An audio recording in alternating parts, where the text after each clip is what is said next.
but everybody's turned on. Can you talk? Yeah. Oh, I yeah. can Right. talk. I just need to move some people around. I forgot that um, we had started. I'm right. Mr. Pickles is right.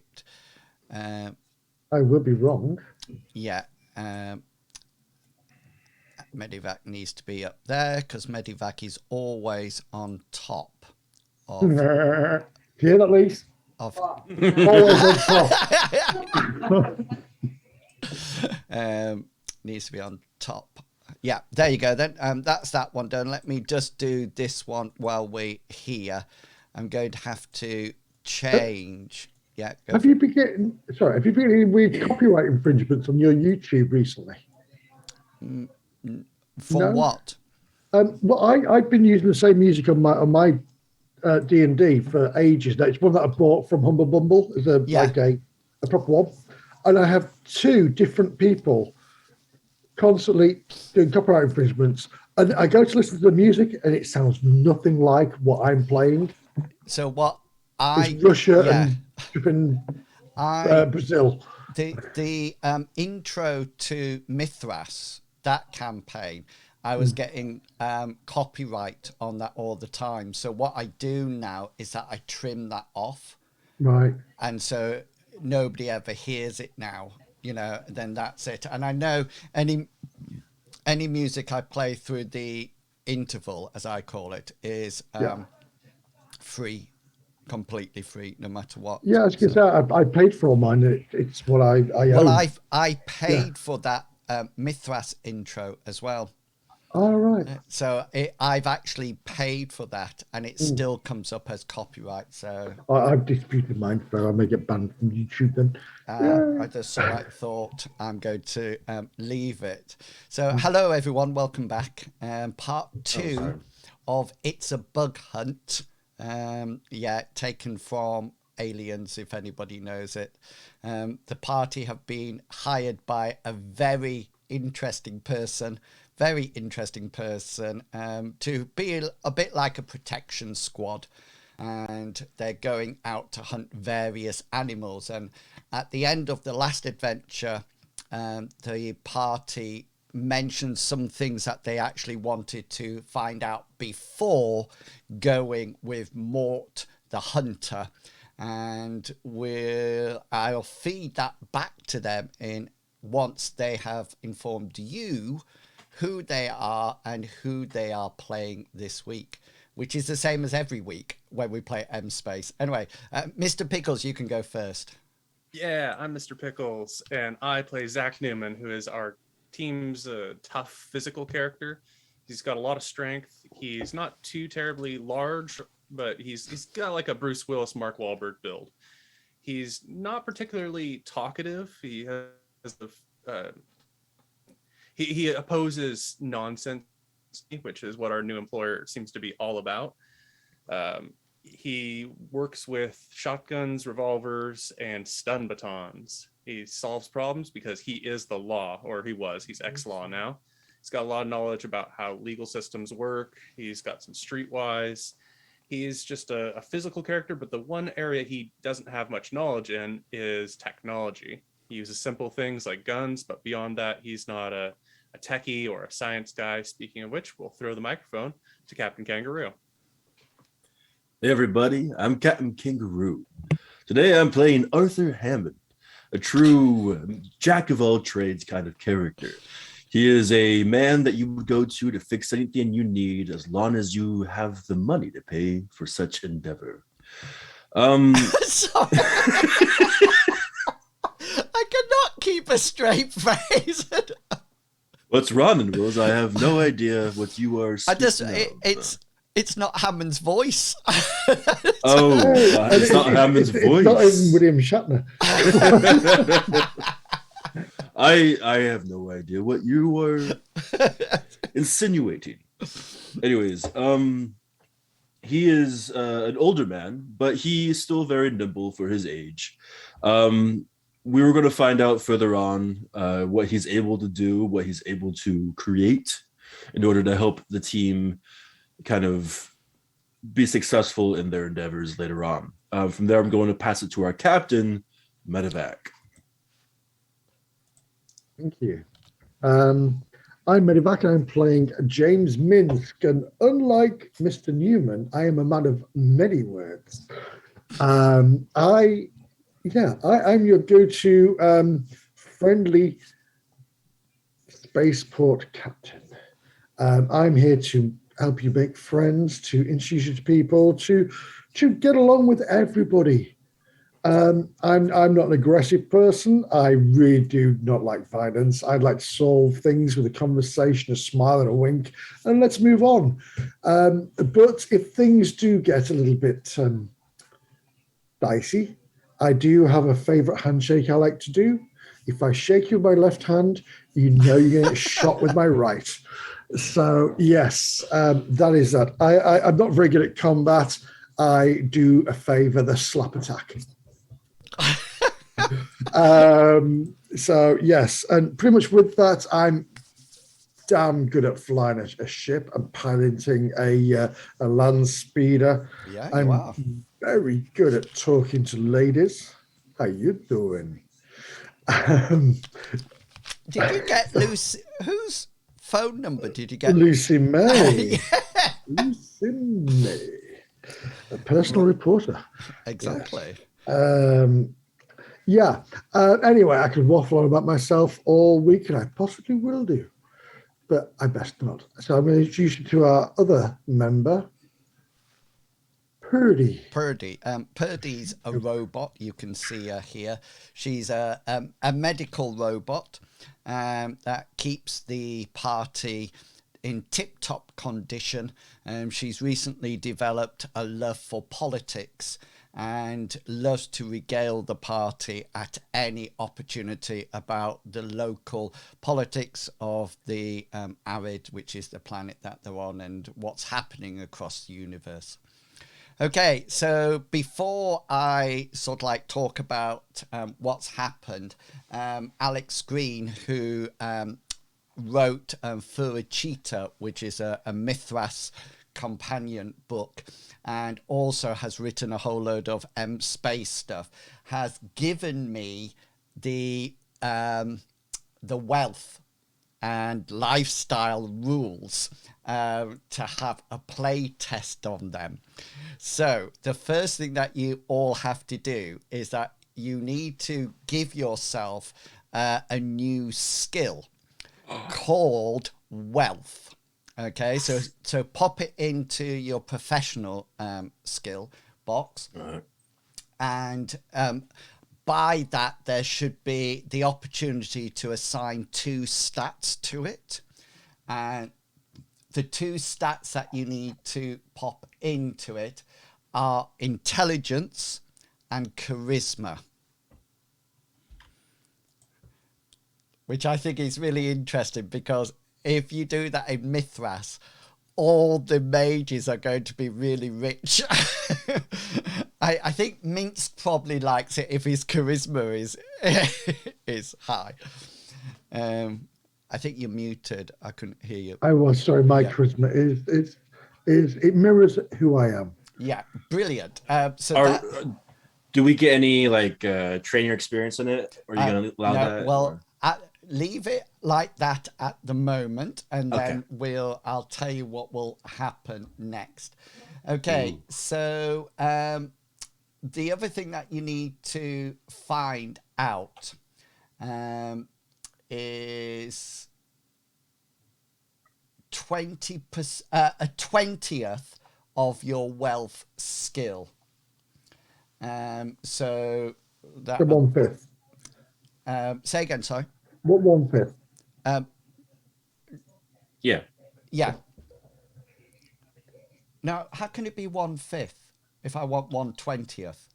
1/20th. Oh, okay. I thought you said 20%. No, I don't want 20%. Sorry, I did too. Sorry, 1/20th. Yeah. So it'd be, if you do a tenth and then halve it, that gave you a 20th, won't it? Okay, then. Yeah. Now, have that. Write that down. It is a Saturday. Now, you are going to start off with a credit level. Okay. So somewhere put your credit level, and your credit level is equal to 1 plus any career modifiers that you have, that I'm about to tell you in a second, plus the 1/20th of your wealth skill. Okay, and as in normal, you'll round up. So some of you might get a modifier to your credit level depending on what your career was. So, Mr. Pickles, what was your career? I was the law enforcer. Okay, then. So you gain +1. So you'll have 1 plus 1, which makes 2, and then 1/20th of your skill level. Minsk, what were you? Muted. I grabbed my paperwork to find out what I was a smuggler originally by the looks of it. Smuggler has +0, so you don't get anything. So yours is just 1 plus your 1/20th of your wealth. And Hammond, what was your previous skill? Starship engineer.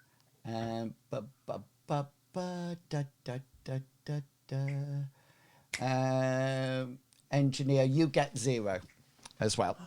What? So the law actually wins here.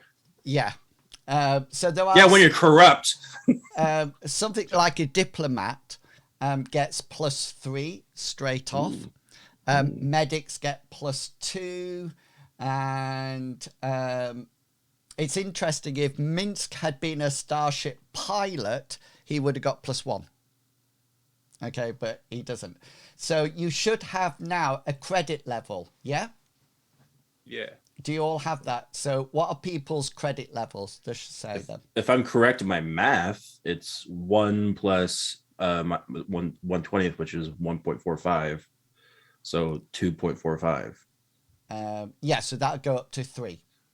Okay, so 3. What does that mean, though? So 3. We're getting there, or yeah. Okay. So the credit level of 1 is unemployed people. Okay, you can never go below 1. That was us last week. Yeah, credit level 2 are low pay grade employees, so receptionists, administrators, things like that. Credit level 3 is the lowest level of Starship crew.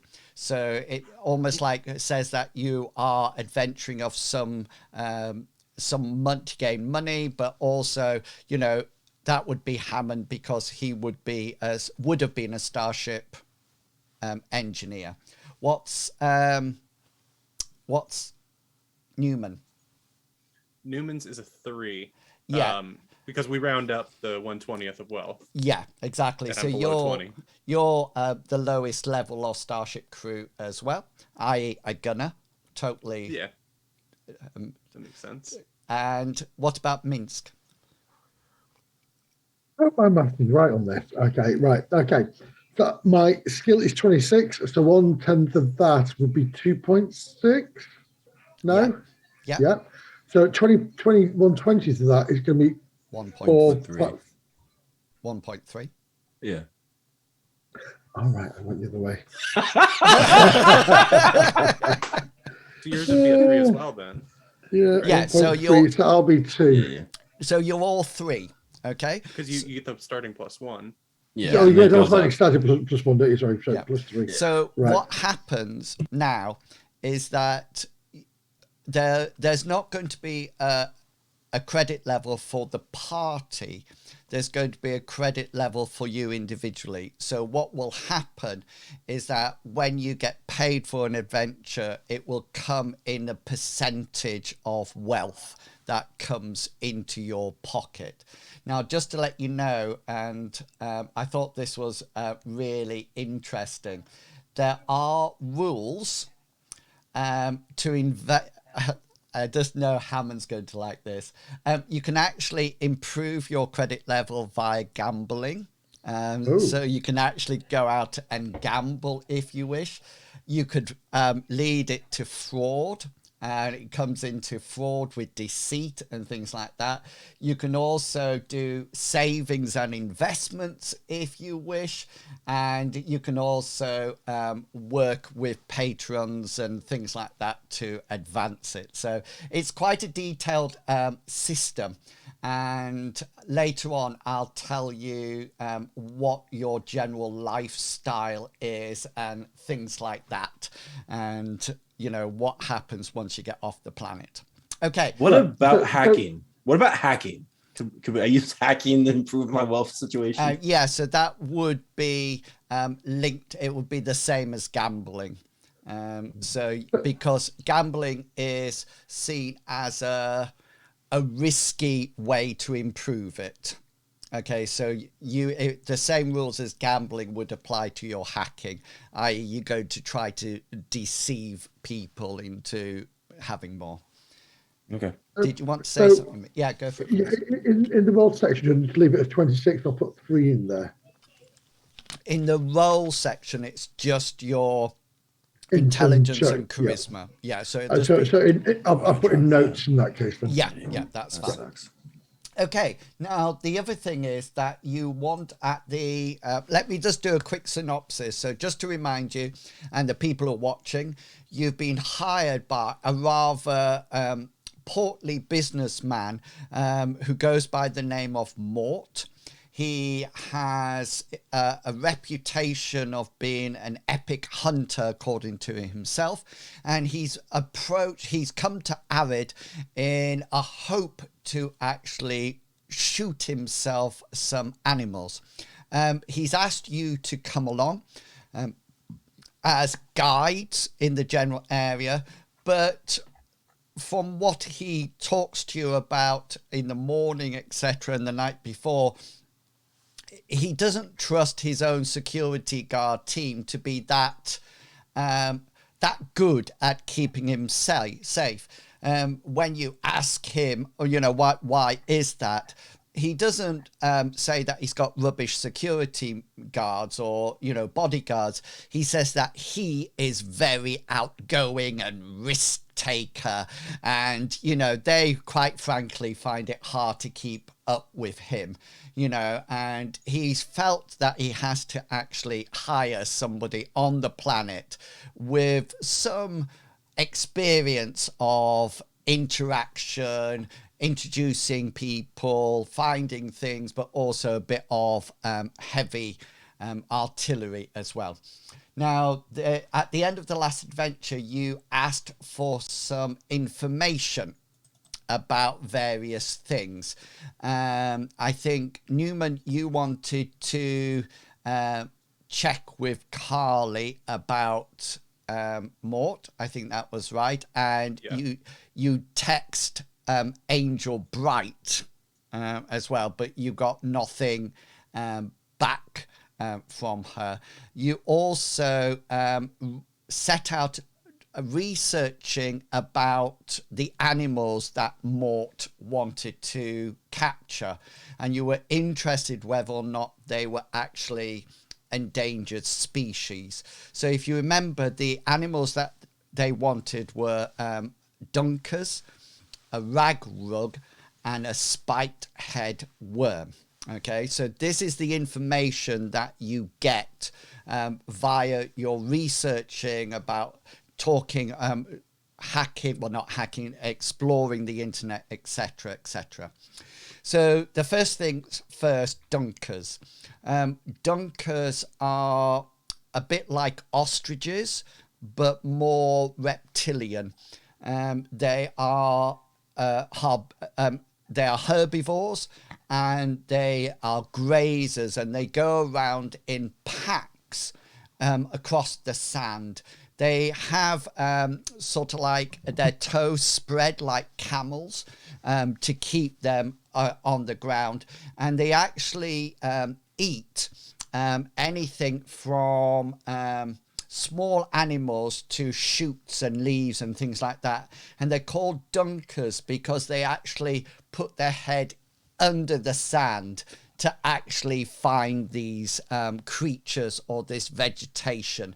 And so a lot of the time when you look at them, they're actually it looks a bit strange because they are they've got their heads buried in the sand, and then so they look somewhat strange.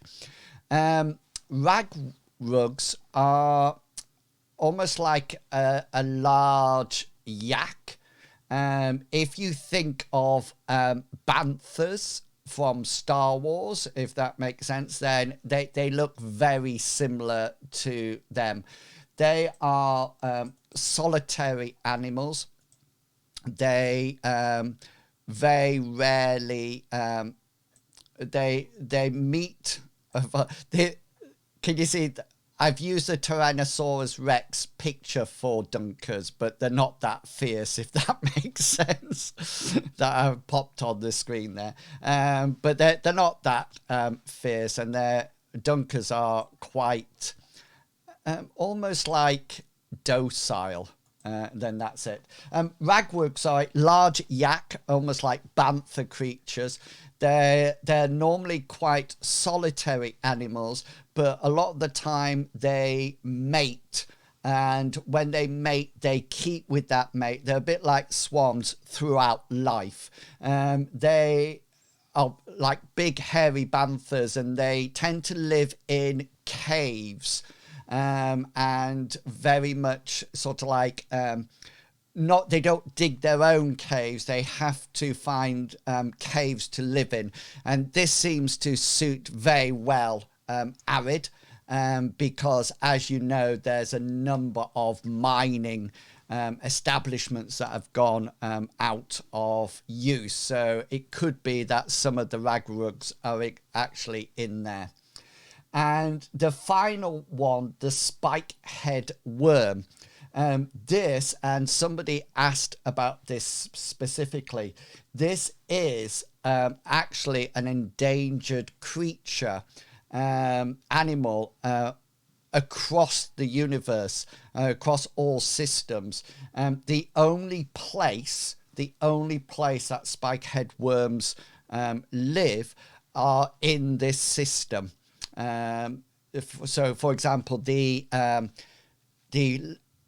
planet that you landed on with your escape pods, and that's in the same Levito system, and on Arid as well. There's not much known about them at all. They seem to be they burrow through the sand, and they tend to use the same mechanism as a worm. So they eat the sand in their mouths and pass it out through their back end. And the majority of the time, they stay underground and never ever surface. It's unsure how many of these are actually in existence, and how many is on Arid, nobody really knows. But there is a lot of information out there that almost like says, you know, if you get to kill one of these and get your photograph taken with it, it's really popular on a huge amount of sites, and it really sort of like shows you off as a fantastic hunter, if nothing else. Yeah. Is there anything else that you would... Carly. You wanted to ask Carly about Mort, was that right? Yeah, I'd gotten the feeling that I didn't know enough about him, and I wanted to see if she knew anything about him, and in particular, how big of a poser is he? Okay then, so his real name checks out. Carly knows him just from the news feeds and media and things like that. So his real name, as you know, is Monty Percy Marmaduke Smythe. He is a well-known hunter. He has made his business is out of some kind of buying and selling. It seems to be either legitimate trade or maybe illegitimate trade or illegal trade. It's not clear. He's generally in the buying and selling business. That's what he does, and he is famous for going around the universe, visiting different systems, and getting photographs with animals that he's killed. He actually has, and Carly sends you the link to this, he actually has almost like a do you remember I Spy books, anybody? Yes. I do, yeah. Definitely. Yeah, he almost like has an I Spy book, a collector's card game, where he sort of like has a huge page with these grayed out animals, and the ones, as soon as he sort of like kills one and takes a picture with him, that picture is there. And you can see that he's quite he's looked he's shot and taken pictures of quite a few things. What does she think of him? She thinks he's a bit of a TOSSER. I That- see. Of course. Yeah, that took me a moment. That's because I'm in character. Yeah, that's good to know. That's what I was thinking as well. That's basically what I wanted to find out.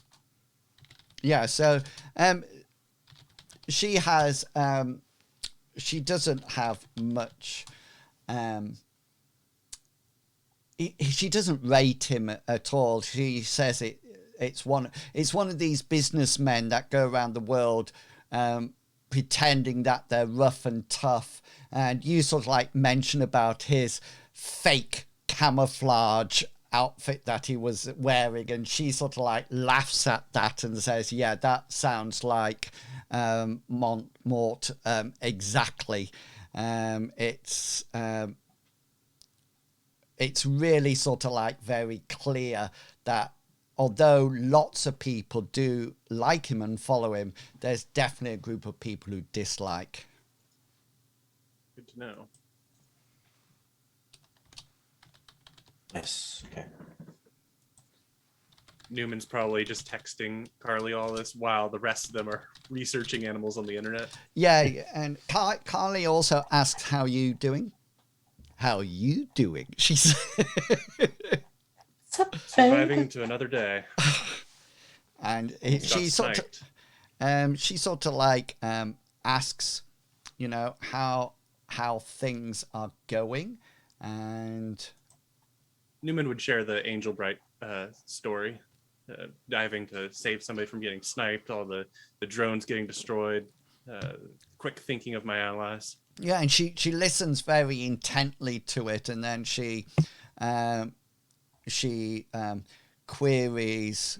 She seems to be really interested, and then there's a pause, and she says, sorry, who is this Angel Bright chick you mentioned? Oh yeah, she's just one of those fancy corporate ladies that hired us. Oh, right. She says, is she attractive? I don't know. Is that Newman talking? Both.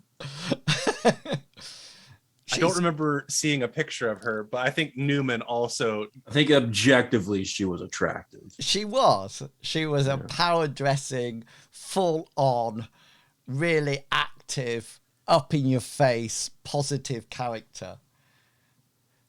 And I prevented her from getting sniped in the face. Yeah, well, yeah, you threw yourself on top of her, if I remember correctly. She was Yeah, a that's bright a little. She was a critical bright role. little mix. That one. Yeah.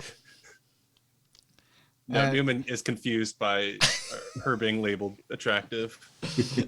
She's an employer. Right. And Carly sort of like says, she's actually out of the system at the moment, so she's not even in the system. She says hopefully when she gets back to Arid, she sort of like says, this is probably quite forward of me, Newman, but does she call you Newman or Zach, just out of interest? Newman. We're both military, and military people like to use last names. Yeah, well, you call her Kylie. Oh, wait. Yeah, I guess she'd probably call me Zach unless her last name's Carlin. Yeah, no, it's not. And she sort of like says, you know, that she might be coming round to Arid again on the next rotation, and whether or not, you know, Zach would be around, maybe have a drink, talk about past exploits, share each other's scar history and things like that. Yeah, well, we don't have a spaceship, so I ain't going anywhere. And she says, no, she doesn't say. She sort of like says, oh, well, she hopes that is corrected sometime soon. And the two emojis have that wink emoji after it, two of them. I need Captain's help on this. I don't understand emojis very well, and he's really good at that. So I'm reading about creating objects for this. So well, you're not my captain. Oh, okay. This is where it gets confusing. Damn, and like I would ask you what an emoji and a text means. Thanks. A what? Yeah, so you can. Are you asking the Captain Minsk? Captain Minsk? I prefer my captains to be named after marsupials. But Captain seems to be very distracted. We're distracted, sorry. He's distracted about something. I don't know what's going on behind the green screen. I had kids in the house. Sorry. Well, I need to know what a text means. Yeah. What does it mean when a girl sends a text and there's two winking emojis at the end? Newman. Seriously? Yes. It means she likes you, and she's like flirting with you. She wants you to pursue her. You didn't tell her about Harmony Lee, did you? Angel Brightside. Yeah, I specifically told her about that. I did a good job. Oh, job, brilliant. That's good. And there's nothing that friends like to hear more about than each other having successes in life. Yes, yes. Just keep on that level. Keep on that level with Angel Bright, and with your other lady. Pursue. I think she clearly likes you. I think Newman's fantastic in the sense that he's got all these women throwing themselves at his feet. And he's like just... Yeah. He's just so like completely... Whereas Minsk would be like... You know, you're like... We dug a hole together. He makes us friends. Yes. I use the law. But I am the law.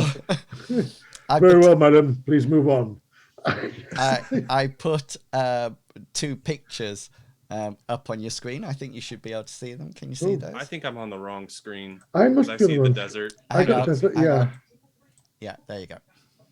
Oh, there we go. Oh, fancy. So the one on the right is obviously the Dunker, and the one on the left is the Ragwood. We don't have a picture of the spiked headworm. No.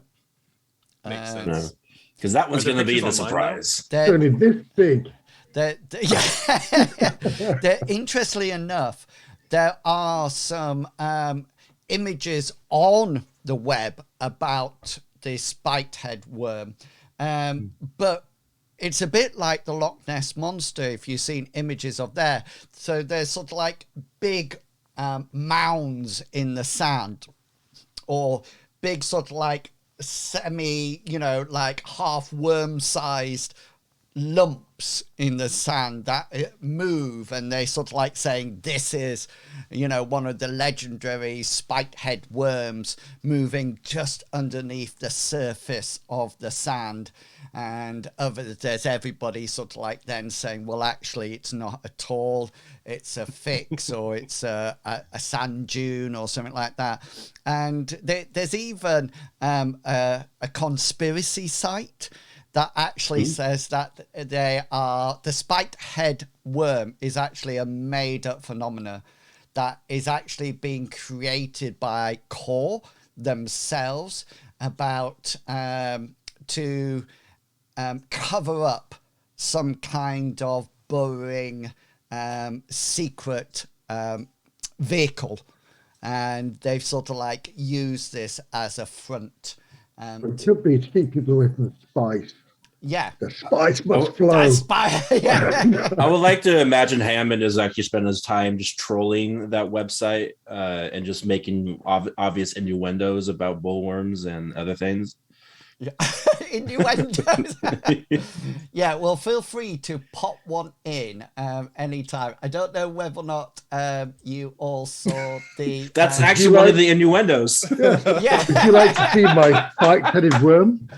Yeah, I get it now. I get it now. You have to remember, I'm completely innocent, you know. Okay, of course. I got dogging and logging mixed up. I mean, just to remind you, and I'll pop it in the two lots. That was a really good night, though, wasn't it? Yeah. I went for kindling. I went for kindling and got something completely different. Yes. I've put a link in the chat in both them to show the core transporters that, if you remember, you saw beforehand. So I've popped that in to give you an idea of what they are and what they look like. They do have top-mounted turret of a heavy blaster that says does 4d8 plus 4. The other thing, Hammond, just from your knowledge about these, that gunnery app and sensory app is higher than what is normally available on the open market. You can't normally get that sort of gunnery targeting system and that level of sensors at all. And okay, on the ship, got it. Okay. Yeah, on their vehicle, yeah. Got it. Okay. So, and you know that because you used to work for them. Mm-hmm. Yeah. So you is there anything? Is it? Yeah, go for it. Is there anything else? Oh, sorry. What? I was talking to Lisa when I said that. Oh, that's all right. I just reply to anyone. It doesn't really matter. So is there anything else that you would like to know before meeting Mort the next day? I don't know if I have this ability actually, but if I do, I would want to do a little bit of research on Mort, on whether or not there's any like public records of crime that he's committed, or fraud, or anything like that. So to actually do that skill, that is the research skill, which I think is, just off the top of my head, I think it's a professional skill. Yeah, I had it noted there, but I haven't put any training experience, and I was a little confused about that, about whether or not you get that or if you have to purchase it. Either way, it's incredibly low for me. You can roll it. You can roll it. Roll it, roll it, roll it. Oh, I like that in dark mode. Comes up in purple. Ooh. Is anybody else in dark mode? I am. Dark mode. I'll change things I up a am bit. now. Yeah.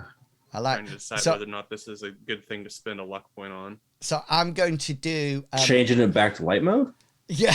I'm going to do dark mode for M Space and light mode for Mithras, and then I'll know which which game I'm GMing at that point.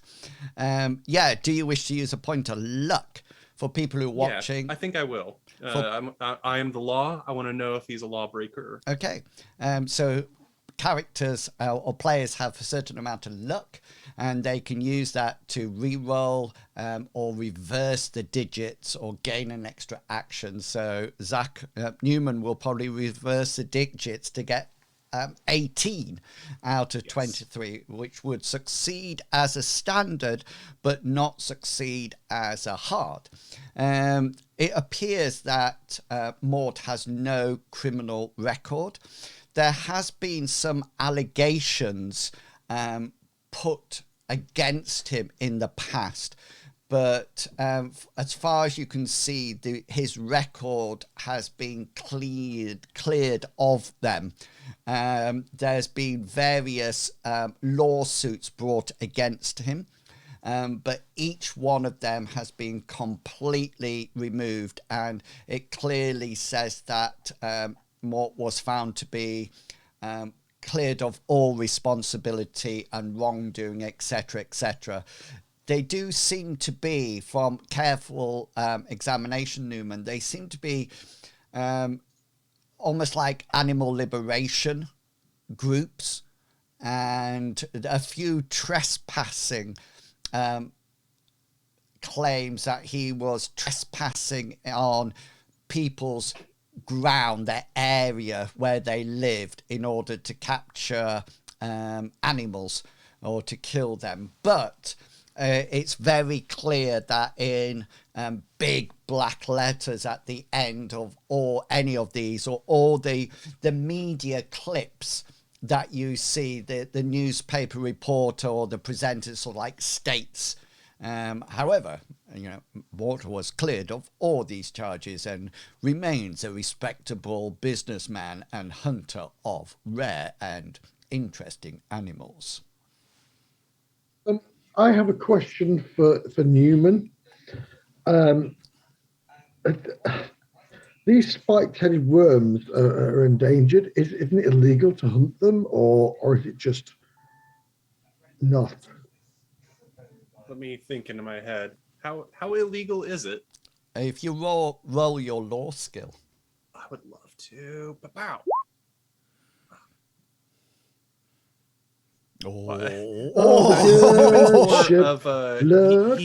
He deals with crimes in cities and like on the streets. He's not really. I think the animal rights stuff would probably bore him a little bit. Yeah, good, fair call. Mean as that sounds to say. Thank you for all the terrible rolls, Mr. Riggles. Hopefully it's better for the rest of us. Actually, can I do, before we head off, can I do my own research? I just want to research like what stats exist for these animals, such as like bait, or maybe what kind of patterns do they, what kind of environment patterns they might have. Yeah, okay, then you roll away. My research skill. Here. Do you know your mic is your mic is so good now? I actually heard you scrolling on your mouse. Wow, really picking it up. Yeah, so be careful, please. And make sure you turn it off in the break when you go to the bathroom or something. Yeah, are you leaving it like that, or you re-rolling? I'll leave it like that. Hammond starts to sort of like investigate this, but then he gets sidetracked. There's a possibility of a new drone coming into existence that apparently has stealth capabilities and will actually avoid any kind of radar detection. There's several pictures of it on the news feed, but all of them are in stealth mode. So there's a picture of the sky. This is hoping at the same message boards as a spiked worm, but we'll find out. Yeah, and so that's conspiracy. It was a webhook from one of those. Yeah, you get various adverts for very unsavory places as well at the same time.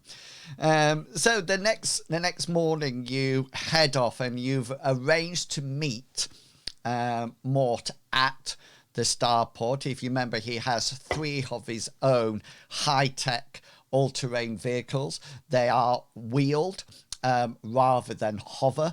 I think both your vehicles are hover vehicles.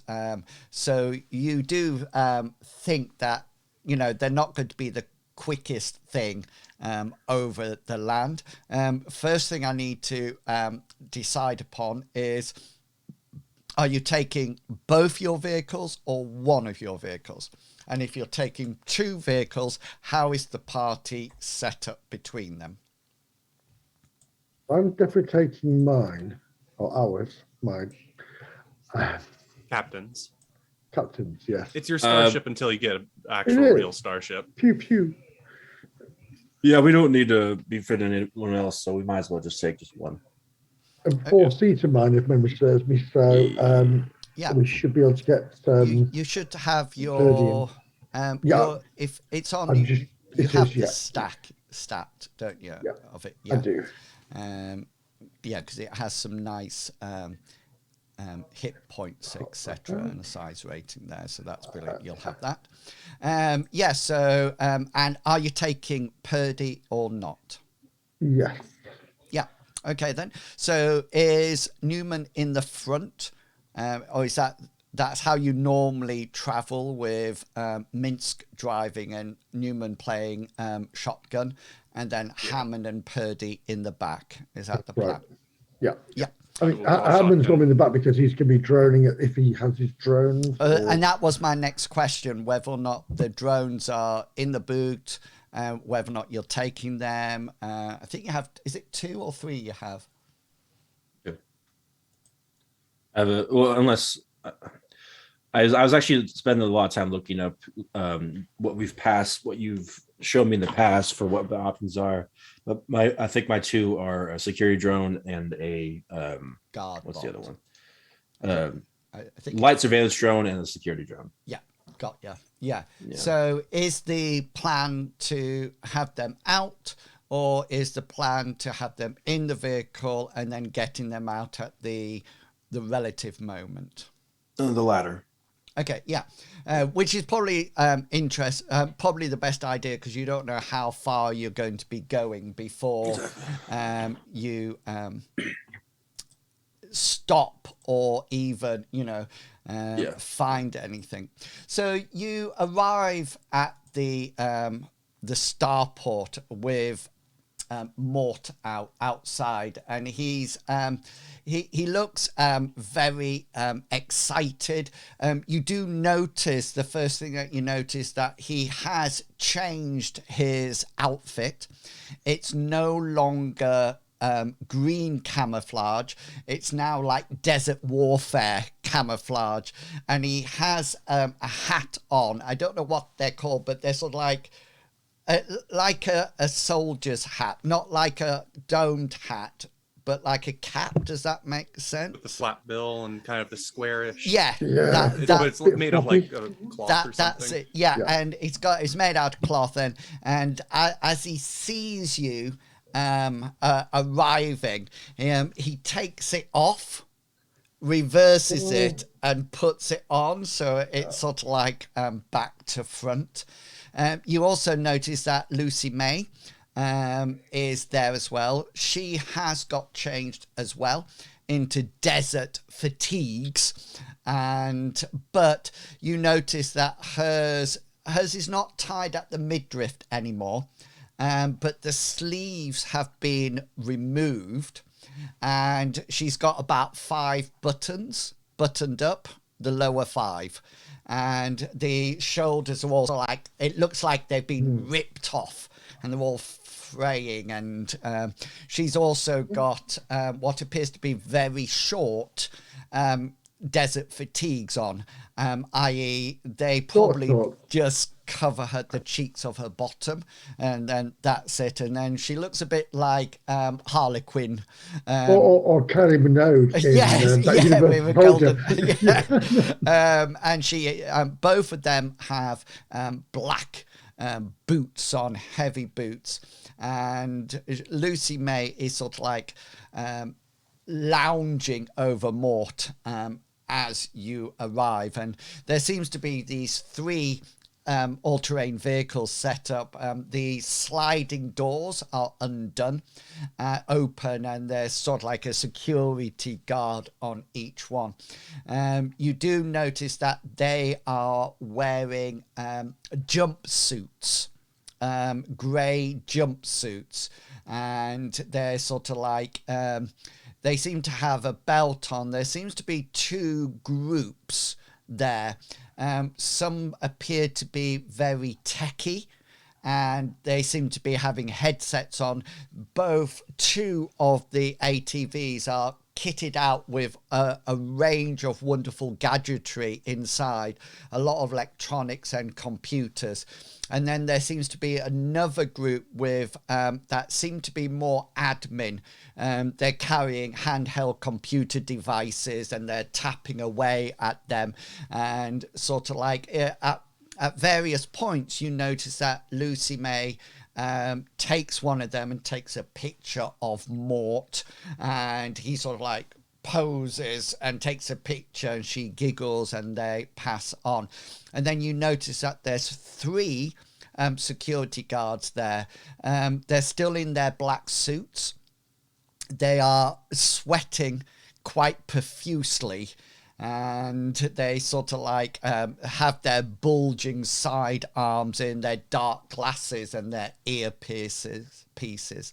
And yeah, you sort of like arrive, and Mort sort of like walks to your vehicle as you get out, and he sort of like looks at it and he says, "Oh, nice ride." Thank you. It's done us really well, to be quite honest. I mean, we got it at a good price. There's a lot of miles on it, but it's done very, very, very well. Lucy May sees you, Minsk, and giggles and slightly flushes. I'll give the lovely little wink. Yeah, and she sort of like giggles, and Mort turns to you and says, "No," he says, "I was joking." He says, "You should get one of these." He says, "All-terrain vehicles, top knock." He says, "Do you know, you could be in this vehicle and be hit by a missile and you would still be alive. The armor plating on them is out of this world." You could be in this vehicle and actually dodge the missile. He sort of like, he gives out a really hearty laugh and almost like grabs his belly as it shudders. He says, "I like you, Minsk. I like you. You're good." And he's sort of like, his face straightens for a while and says, "Keep away from my reporter. Remember who's paying your bill." And again, I'll like, yeah. And he sort of like turns around and he clicks his fingers and looks at Lucy May and says, "Lucy, here we go. You're riding up front with me.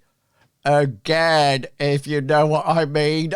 And he sort of like laughs again and sort of like walks off. And as he gets to the front vehicle, he says, "Right," he says, "we're ready. We'll be moving out in 5, 4, and he gets into his car and he says, "Oh, wait." And he comes back out and he sort of like sticks his head out the vehicle and he says, "Give them the earpieces. And a security guard comes up with 4 earpieces pieces for you to be attached to the communication.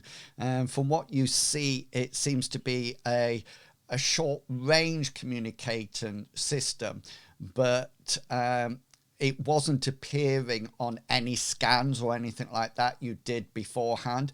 It's either really well encrypted or completely private, which is at all possible but extremely expensive to do.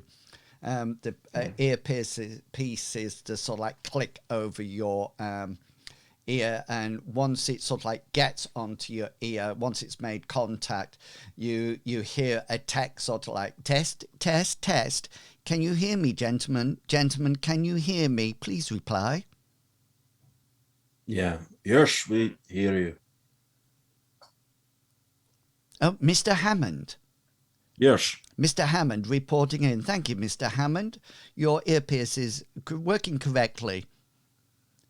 Yes, that is, of course, what I'm insinuating. Interesting history you have on your data chip. Hello? Hello? Is anybody else within the communication? You're reading my data chip. It's bloody bogus. Mr. Newman, are you connected to the network? Yes. And Mr. Minsk? I was just waiting if you say test again. Say again, sorry. I was just waiting if you say test again. And I could go, Ickles. Are you there, Mr. Mintz? I am here. Yes, sorry. I was having trouble getting it over my my ear. Yes, Mr. Mintz, thank you very much. Yes, so we are all ready for departure. And also the Mort sticks his head out of the front wheel and goes, "Wagons, roll!" like that. And all the all-terrain vehicles burst into life and all the doors are closed, and you notice as they move off that they all have what appears to be a revolving satellite dish on the top. Just out of interest, where would you, Minsk, like to drive? You can either go at the back or at the side or wherever you would like to go. I'd like to be just at the back, to be quite honest. I don't want to be in the middle. I do not want to be up front. I want to keep Mort and his cohorts in plain sight. Yeah, so the first issue that you will have if you drive directly behind them is the dust. Yeah, no, I won't. It'll be off to one side, but behind. Yeah, so being a hover vehicle as well, I'll better mobility of the terrain. Yeah, and they don't seem to. I think they're going very slow. That's the first thing that you notice, and at any point you could actually, with your hover vehicle, overtake. So you're probably down to one side, out of the dust cloud as they set off, and they seem to be heading out into the desert. They seem to know where they're going. They're not sort of like wandering around. They sort of like going straight ahead. So the vehicle is underway. The convoy is underway. Is there anything that you would like to say or do as we're moving off? Hammond, can you just keep a close eye on all sensors? I don't know if you can maybe tap into their communication or maybe just try to listen to the other stray communication coming in. That would be fantastic. Actually, maybe I can be able to hack into their sensors because they seem to have more expensive equipment than I have at the moment. Is that a possibility? I'd just like to know what's going on over there. I'm not going to say anything out loud. I just like to know that we're not being. Yeah, Minsk, you can hear the background chatter over the communicators that they gave you. There seems to be some chatter about location of animals. There's a lot of talk about scanning, possible identification, possible sighting, no, negative. And you get the feeling, and Hammond as well, Newman, this is not your field at all. You're just keeping your shotgun clean of dust. You both get the feeling, both Hammond and Mintz, that they've actually got air support, atmosphere support. They seem to be communicating with a ship that is in synchronous orbit with them. And it seems not to be their actual vehicles that are scanning at all. It appears to be the starship that is scanning, and that's where the information is coming backwards and forwards from. That would be quite. You probably think that is it, because these ATVs wouldn't have a massive sensor range at all. So yeah, it's definitely in communication with the starship. That's kind of cheat hunting. Should It I? really is. Shall I? You want me to try to get that image, or do you want me to just continue on with what sensors I can do? Just try your senses. No, let's leave them. Let's not try to defeat just yet. All right. And bearing in mind that they can probably hear everything we're saying. Yeah. So yeah. Does your vehicle have a sensor array or not? I don't think so. I think it'll be my drone. Yeah, sensor 0. I have a boot and 4 seats. Well, it was the boot that I was looking for. That makes all the difference. It makes all the difference. So, are you popping a drone up then? As we get closer, yeah. Yeah. Closer to what? Well, destination. Yeah, so they have no clear destination at the moment. They just seem to be heading off in a random thing. But we can jump time forward if you want to wait until that actually happens, and then you can sort of like burst into action. Let's wait till any excitement on the radio, and then do that. Yeah. Okay.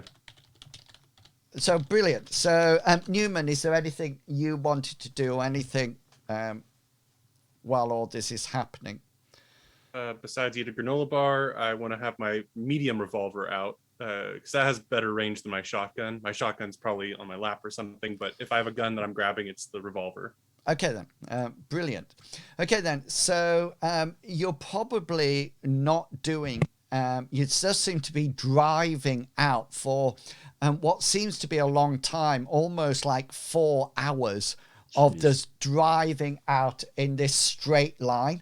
There seems to be no purpose of it, but they just keep driving, and Mort delights in seeing sand dunes and trying to run his vehicle up it to crash over the top of the sand dune and go down. And there's a lot of chatter, and Mort keeps saying, "Don't try this, guys, don't try this. This is only one for experienced drivers like myself." And he sort of like goes off over them, and there's a lot of dust and everything flying around. And about 4 hours into the drive, so it's just coming up past the hottest time of the day, there is an announcement from the Starship in synchronized orbit to say that there is a sighting of a herd of dunkers. It has been confirmed, and that they are roughly about 4.6 kilometers or 2.9 miles away, which any of you sciencey people will recognize that's a distance before the curvature of the Earth takes into effect. So on an open horizon, there seems to be about 20 dunkers in a herd grazing on the sand, and they've been located, and you notice that Mort gets incredibly excited about this and says, "Yes, let's go for it. Let's go for it." And he puts his foot on the accelerator to try to speed off, but it just succeeds in kicking up a whole load of sand until it sort of like got its grip, its purchase on something, and it sets off. And the vehicles increase their speed in this new location, and it's sent to your sat nav within your vehicle as well, Ming, so you can see this bleep. It's not sort of like thermo or anything like that. It's just a location. And the people, the ATVs and your vehicle head off in this general direction. And about you suddenly, as you get closer and closer, you see this herd of dunkers. They are maybe just a little bit bigger than a modern day ostrich, but as you've seen from the picture, they're quite reptilian. They are quite multicolored, and they have what appears to be some kind of cob or fin on their head. And when they get about 500 meters away, you can see them now that they all seem to be like, some of them are looking down, some of them are looking up a bit like meerkats. And Mort gets very excited and calls over the radar, over the communication, sorry. He sort of like says, ATV 2 and 3, please remain here. And then he says, Minsk, are you on this communication channel? I am, Mort. He says, we're going in. Try your best to keep up with me. And he puts his foot to the pedal. He puts his pedal to the metal, and his ATV shoots off. You're coming across very blank, open sand, which is what the dunkers prefer because they can see things coming from a large distance. And as expected, Mort sort of like puts his foot down and his ATV goes shooting off and kicking up a whole load of dust. Are you following? Is that going to be the plan? Yeah, well, he's asked us to follow, so I will. I'll follow, but try not to overtake. Yeah, and you'll sort of like head off as well, and you can see these dunkers now in the distance, and you can notice that some of them going dump, dump, dump, and then also they go dump, dump like that, and they all look at the two fast approaching vehicles, and they, as a herd in synchronized formation, set off. And they're all sort of like, they're a bit strange because as they run, their head goes backwards and forwards like this, but they seem to move like a shoal of fish. And Mort gets even more excited. You can hear his cries of delight, and you hear him shout, "Take over, Lucy May!"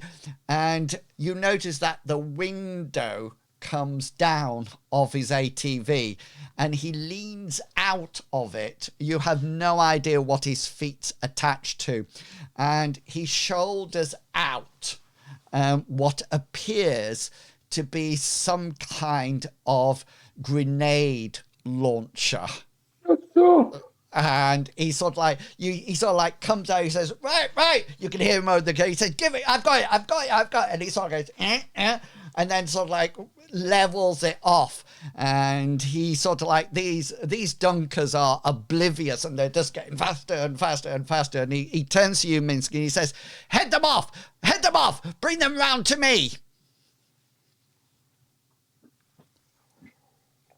A grenade launcher? Yeah. Yeah, obviously not much for the trophy guy. I think it's all about the experience. But my worry is if we're going to head them off and bring them back to him with a grenade launcher in a split second. Hey, if he wrecks your car, he needs to buy us a new one. I mean. If he kills us, then he'll just leave us in the desert. Yeah. Yeah, but he already paid us. In the split second we've got, I'll shoot up right, and then as fast as I can, I'll put the pedal to metal to get ahead of the herd and try to get in front and force them back. Okay then. So you sort of like head off, and the first thing that you're going to need to do is do a drive roll for me. In your case, I think with the hover vehicle, it's a piloting roll, and you're going to try to overtake them and sort of like get on the far side. Your hover vehicle can actually go much quicker than Mort's at the moment. So yes, there's just a What's nice is that it's also flat land too. Yeah, exactly, which is what the Dunkers prefer in any case. Exactly. And to be fair, at this speed, I'm hoping that Newman can bullseye a one Pratt down Beggars Canyon. Yeah. So you sort of like head off, branching off to the right to try to get round one side of the pack and sort of like come head on to it to make it move. Hammond, is this a time that you're going to release a drone? Yeah, that's what I was about to say, but I don't want to interrupt. Yeah. So you, the drone will be on autopilot, so you can just leave it out and it'll just rise up to a safe distance. Which one is going out? The lights, not the security drone, the other one, the light surveillance drone. Light surveillance, yeah. And you send that up. Could you make for me a perception check, please? Through me or through the drone? Either or. The drone's going to have a higher the drone's going to have a higher perception. So should I just roll a 1d100 or? So it has 50% perception, but it's that easy because of its sensors, etc. All right, let me just do a roll 1d100 for you. Yeah, that'd be cool. What's Do you wish to use a point to look on it? If it's easy, wouldn't that? Yeah. Sorry. Yes, it's easy. Yeah. So it will. I did the math in my head.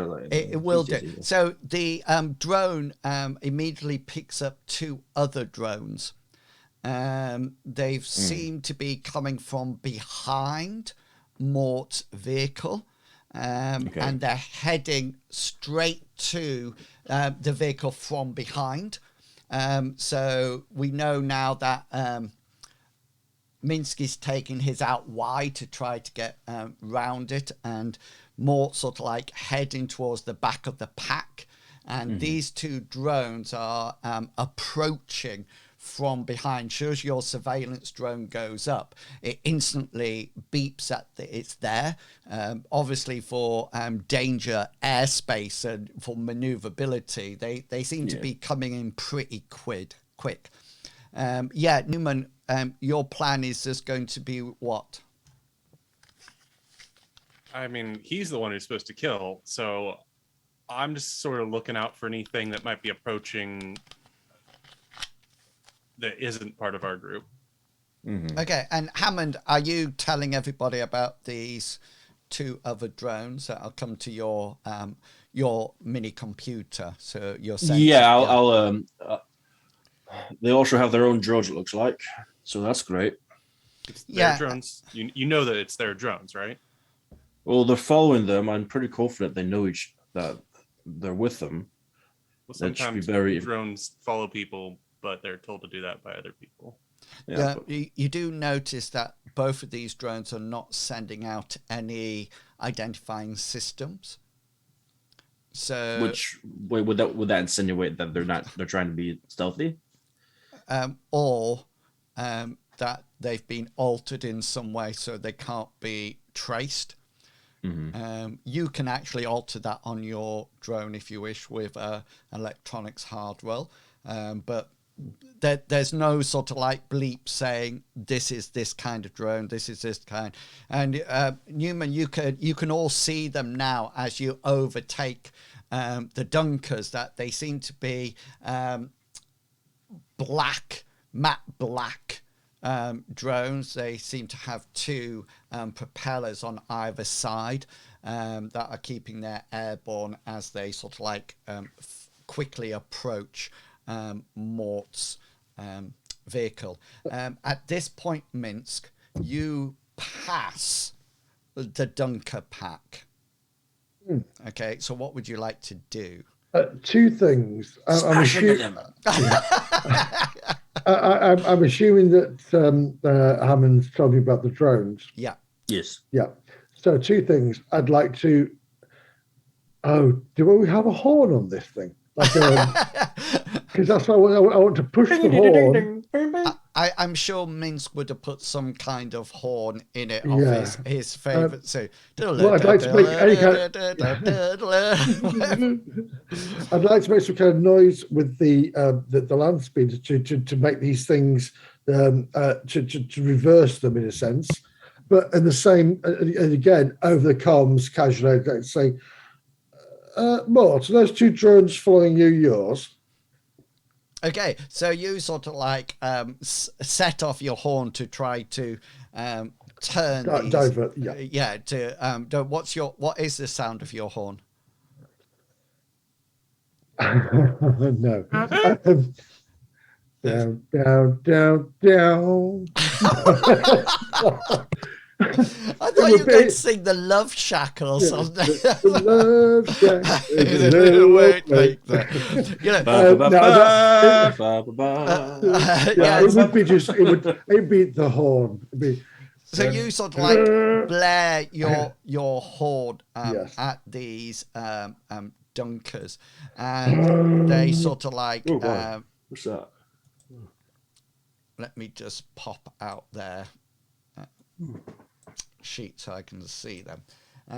You sort of like blare your horn at them, and we're going to make them a willpower check, which they fail. And what happens is that it sort of like blasts out into the front of the pack as you overtake it, and it sort of like seems to disperse these, and they seem to have gone in 2 directions. Half the pack has turned and seem to be going back towards Mort, and the other half of the pack is looping round, almost like to head in your direction. At this point, you have a choice, Minsk, to drive through them or to try to turn your vehicle and drive away from them. Mort's going to have the same choice, by the way. I don't care about Mort. Literally. Minsk, I am going to be putting on my brakes, turning the steering, and then pushing off in the opposite direction. Okay, so you Hopefully. can make me, please, a hard piloting roll. Can I just say it's really hard to get dunkers off your screen, off your windscreen. Yeah. And they stink. Yes. Oh, that's so close. Literally. That was so. You can Oh, use a point of luck and get it to 47, and it will work. I could. In fact, Do you know it. what? Do you know what? In my mind, I do not want dunkers on my screen, and I know, and I know that Lucy May is obviously watching as well because she's driving the other vehicle. Of course. And I just like to. It's almost like a really nice, cool handbrake turn where I just do it. The back end of the speeder drops down as it spins on and then shoots off in a different direction. So yes, Nice. Have a point of luck, Mr. Wills. Yeah, and you sort of like move it round, and you sort of like move your vehicle, and as the dunkers are sort of like coming towards you, you manage to whirl out the way, and they sort of like go past you, and sort of like they're still going straight, but you've moved your car out of the way, and you can see in the distance the other part of the pack going straight to Mort. Unfortunately, Lucy May is not the best driver around, and we'll roll her roll, and then we'll go to break. Just to let you know, her driving skill is 21. Yeah. But she's really pretty. She tries to. But she's pretty. She tries to maneuver out of the way, but the van, the ATV, doesn't get the purchase on the sand with its wheels, and if anything, she turns it into the pack. And that'll be the time that we will go to break. Just to remind you, Mort is hanging out of the window with his rocket launcher. the ATV that they're in has skidded to a halt as the Dunker pack is heading towards them. We'll go off and have a quick 10 minutes break. So we'll be back about at quarter to the hour, and we can see when we get back how the Mort is. Yeah, sorry, Mort says drones. What drones? At that point, because sorry, Hammond, you asked me that earlier or something, and or Mince, you did, so that's the reply to that. So that's where we'll leave it, and we'll be back at quarter to the hour. So if you're going away to grab snacks and coffee, then please do come back. Right, be right back now.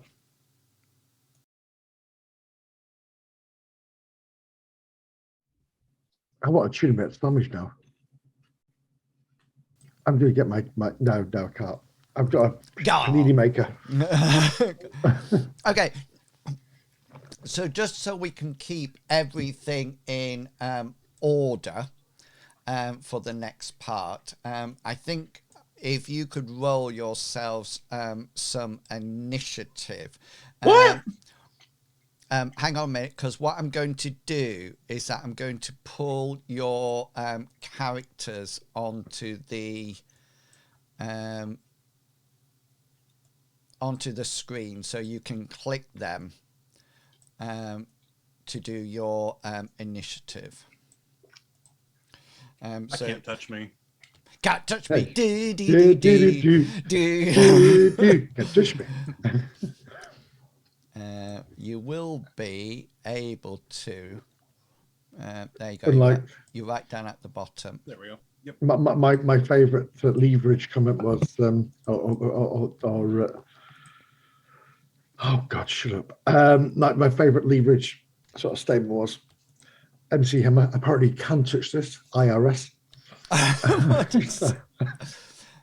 You should be able to do yours now, Minsk. Yep, done. I got mine too. Yeah, brilliant. I just need to let me just do. Ooh, yeah. Per That's D, beautiful. I'm really, really, really, really slow.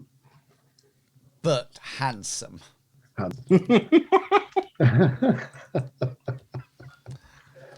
Slow is the way the ladies like it. There goes hers. Okay, you need to. Does your so your drones will move on yours if they need to do anything. Yeah, does that make sense? So I'm going to put on Mort, and then I'm going to roll the Dunkers as well. So let me just get my Dunkers out. Move that over on there. Okay, so it says Tyrannosaurus Rex, but it will be a Dunker when it comes out. Okay, then where's their initiative? Right, so let's move. Purdy, as always, goes first, then Hammond, then Newman, then Minsk. Mort, I need to manually roll 1d10. He comes on at 12, and then the Dunkers are at 2. Okay then, so if you remember the herd of Dunkers, you are safe where you are, Minsk. Okay, these other the other half of the Dunker herd is now heading off into the desert, but the other half has turned towards Mort's vehicle. Lucy May has tried to move it out the way, but has stalled it or not managed it. She's popped the clutch too early or whatever, and it's right in the path. 2 drones are coming from behind. swooping down onto Mort's location. Mort is still hanging out the window with his grenade launcher. Now, the first thing that Mort needs to do, he needs to ensure that he keeps in the vehicle because it's suddenly come to a halt. So he's going to roll his athletics. He's not the most athletic person around, as you can imagine. But he pulls it off, and it comes out, and he sort of like goes whoa, like that. But he manages to actually keep in the van. Okay, then. So now we'll go to Purdy. Sort of like says, "This is very interesting. I'm not sure that those dunkers are going to stop, Mr. Hammond. They seem to be going straight for that vehicle." She's allowed to do a little bit extra of free action talk. And yeah, Hammond, you're up. Use my free action to shout, "Shut up, Purdy!" And then I'm going to set my blaster to stun. Yeah. That's a free action, right? So is that still a free action, or? Well, your blaster was probably always set on stun. They tend to be on stun rather than kill. So your free action is telling Purdy to shut up. Awesome. And so that's all that matters to me. So you're going to draw your weapon, therefore. Mm-hmm. Yeah. Yeah. Okay, so you draw your weapon, ready to fire. Newman, you're up next. Newman's free action is going to be a question to Minsk. Well, actually, the car in general. The car? You're talking to the car? The question I'm asking everybody in the car is: are the drones? Sorry, Hammond. I actually thought that as well and thought, no, I must be wrong. You think it's a Knight Rider? Yeah. My question for primarily Minsk, but the rest of you is: are the drones deadly? Or no, are the drones targets? Okay. And then I'm going to be like aiming, awaiting for confirmation that I should be shooting at these. So Hammond, you've had your free action for this round, because you told Purdy to shut up. Means you'll be able to use your free action when you get to him. What are you doing, sorry, Newman? Are you doing any actions? I'm preparing in case I'm told by my captain to shoot. I'm going to be looking at them, trying to get into a position where I might take a little pop shot with my revolver. I'm assuming the car has stopped. So do you want to just stay in the car, or are you getting out the car? Oh, I'm staying in the car. Okay. I'm just preparing to shoot from the car. The car hasn't stopped. It's still moving. Okay, so it's moving. Yeah, go for it, Minsk. Getting the message through from Mort that the drones are not his, or he's not aware of them. The free action will be human. Feel free to destroy those two drones, please. And with that, I want to try to swing the vehicle. What I want to do is kind of do a moving caravan scenario around their stopped vehicle, if possible. Okay. So, but while I'm doing it, I want to be beeping the horn as well to try to scare these things away while trying to go around. Yeah, if you get what I mean. Yeah. So he wants to Tokyo drift around everything. Yeah. They're heading towards this, so you'll need to try to increase speed to get ahead of the dunkers and then cut across the front of the vehicle in your first sweep round. Does that make sense? So you sort of like block it. Yeah. And you could do some kind of fancy handbrake turny. Oh, not half. Yeah. Tip up your hover vehicle to blow dust in their things, in the eyes of these oncoming dunkers. So yeah, to make things more interesting, I want to try and get Newman line of sight on these any of these two drones that are coming. I don't know how far they are away, but you know. Okay, so here we go. Hang on. Oh. So what you just said there is one of, if you remember, that's one of the vehicle's yeah. specials. So let's use this as an opposed test to see whether or not you can get in front of there. And if you win the opposed test, you can do that special to get that shot on. How does that sound? That sounds brilliant. Yeah. Okay then. So let me just get my dunker.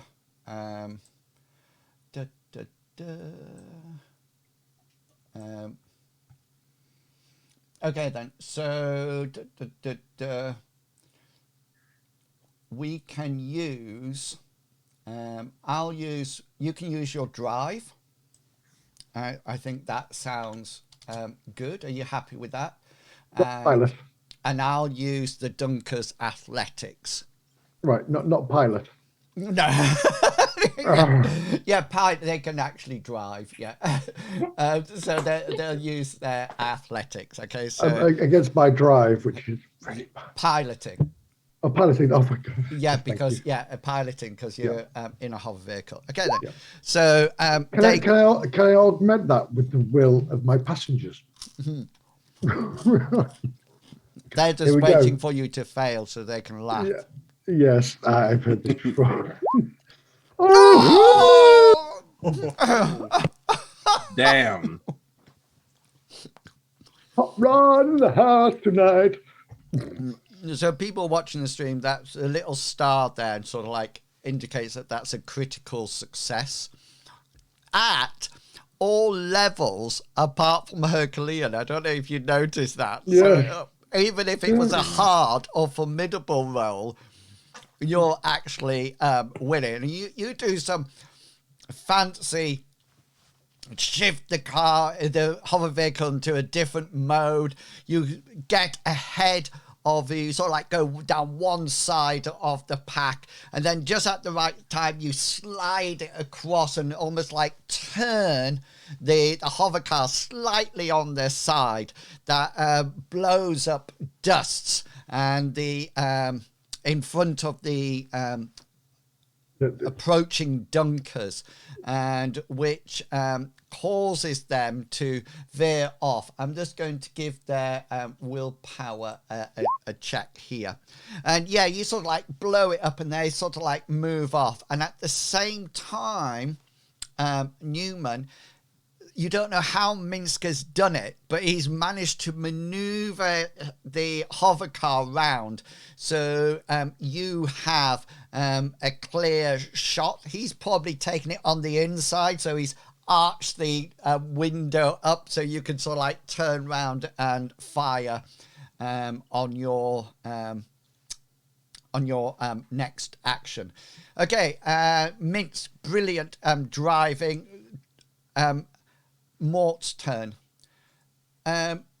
Mort fires his grenade launcher.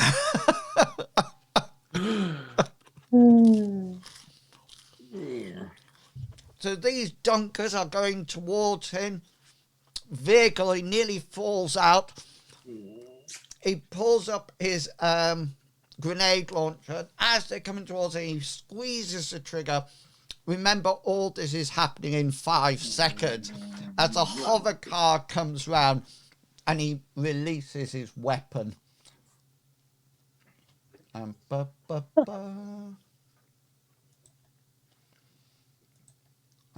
on, I'm just finding his wonderful combat style here. Please do remember,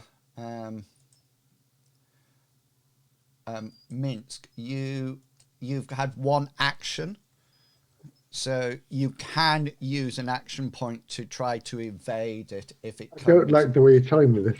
Yeah, well, I'm just... right, hang on. Because we all have a total of 2 action points, don't we? More of a warning. Yeah. It looks like. Yeah. Okay, that's his combat skill.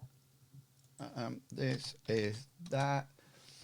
So yeah, his combat skill is called shoot things to kill. And he releases his grenade launcher, or what seems to be almost like a mortar that is just going to like that. And yeah, so you can use your action point now to try and evade your car. So this will be you will roll a piloting skill, and that would be your evade against it. So seeing Mort fire while trying to also keep Hammond's sight on his target. Newman. I'm going to. Yeah, Newman's hanging out this window with his revolver. I'm going to gun the engines to push me forward and evade it. Yeah, and you sort of like Newman, for that split second, you see a grenade launcher being fired at you, and it sort of like comes out of the vehicle headed towards you. Then at the last moment, Minsk whirls the car round, and it slides past you. You, in slow motion, you all sort of like watch it as it goes past. So his skill does hit. You've managed to avoid the shot, but it does hit what he was aiming for, which is the dunkers. And he's going to roll his damage now, which is 4d6s as he fires. Oh, God. Whoa, how can I roll? two ones and 2 and a 4 does 8 points of damage. As it hits out, and it sort of like blasts into sort of in between two of the dunkers that sort of like get knocked out either side. And as you're moving off, Mince, you can just see in your mirror this blood splatter of these dunkers in the back. They need to roll their willpower. Oh wow! They're peeved off. Yeah, and the god of the dunkers is going to rain fire on Mort. And it looks like these were all part of one family, and Mort's just taken out their mother, and because these dunkers are like level their heads and run for the vehicle. Over the communication, you can hear Lucy May scream slightly and go, "Ah!" like this as the dunkers head towards the vehicle. Now, they're not trying to attack, but they're just running at force into it. So they sort of like hit it a little bit like driving through a flock of birds, and you hear some of them, you see them hit and flip over, and then some of them just sort of like get bumped by a wing and sort of like stagger, struggle for their feet, and one or two just sort of like plow straight into the windscreen, and they're sort of like a bit like if you've ever had your car hit by a deer. And there's Mr. Pickles is nodding as if to say, yes, that's happened frequently. And there's sort of like blood, and one of the dunkers sort of like plows straight into the windscreen, but the glass is hardened and protected, so its head and neck just go like that as it sort of like flips onto it. And yeah, the rest sort of like move away. And at that point, Newman, you see this because you're hanging out. Hammond and means you're probably looking in the other direction, but you do see these two drones, flashes of light coming from them, just as the dunkers hit the ATV, and there's sort of like flash of it. We come back up to the top. Purdy says to you, Hammond, I just think you could be a little bit kinder in your approach and the words that you use, Arthur. There's no need to be nasty. If you want me to shut up, then I'm quite happy to shut up. Hammond, you're up. Am I close enough to shout towards the dude? Dude? Are we close? I'm looking for his name. Mort. Yeah. Yeah, you would have been, but you've had your free action for this round. Oh, for the whole round? Okay. Yeah. Got it. Because this is still in the first 5 minutes. 5 seconds. 5 seconds, yeah, 5 Yeah, minutes. All right. No! I'm gonna aim my blaster at the animal that's like has his head protruding into the windshield. Yeah. And I'm going to set phasers a stun, and I'm going to blast at him. Okay, then. So, just so we know, Minsk, what's your piloting skill at? Is it 76? 76, yeah. So remember, anybody who's firing from the vehicle, your weapon are capped at 76. So if somebody had 101, their skill would still be 76 because it's always capped by the pilot. So I don't think Hammond's is that good with his blaster. It's actually 71. It's not too bad though. Oh yeah, but that's perfect. 71. Yeah. So it's not capped. So yeah, send. Newman's looking flustered, and we're pushing him out so we can fire. Yeah, Captain, you need to get better at driving. Watch out! A dunk is about to attack you. No, it's not. It's a cat. Oh yeah. Yeah, nice. I go against this pool. I guess it says I have to go against its. I don't know what it said. It said set the sun. Well, you hit the conflict pool against converse size. So you sort of like blast it off, and it sort of like hits this beast whose head is broken against the windscreen, and legs are sort of like that, and you sort of like fire out of it, and it sort of like goes, it stuns the beast, and it just sort of like moves slightly and sort of like flops over the other side. Definitely stunned. They can't avoid or anything like that at the moment. Newman, you're up on 21. And Newman is hesitating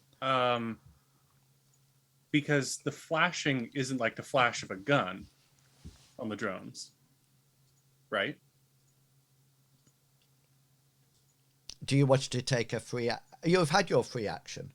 Yeah. So you can't percept them. Is there? There's no sound. No sound. I would have told you if it was a sound. If you want to check to see whether or not it could be silent gunfire, sound suppressors, then you could take an action and roll your perception. That's what I would like to do, because I don't want to damage something. If it's literally just cameras to take pictures of his kills, and that's why he doesn't really know about them. Then it probably is not a good idea. But if it's 2 drones coming down to the attack, then he is hanging out the window. And the other thing that I will say is that it depends who's taking the pictures. Because you do know that I'm electric. Yeah. Actually, I think if they're on his side, then he'll at least have one still left alive if I destroy one. It's time to shoot the one on the left.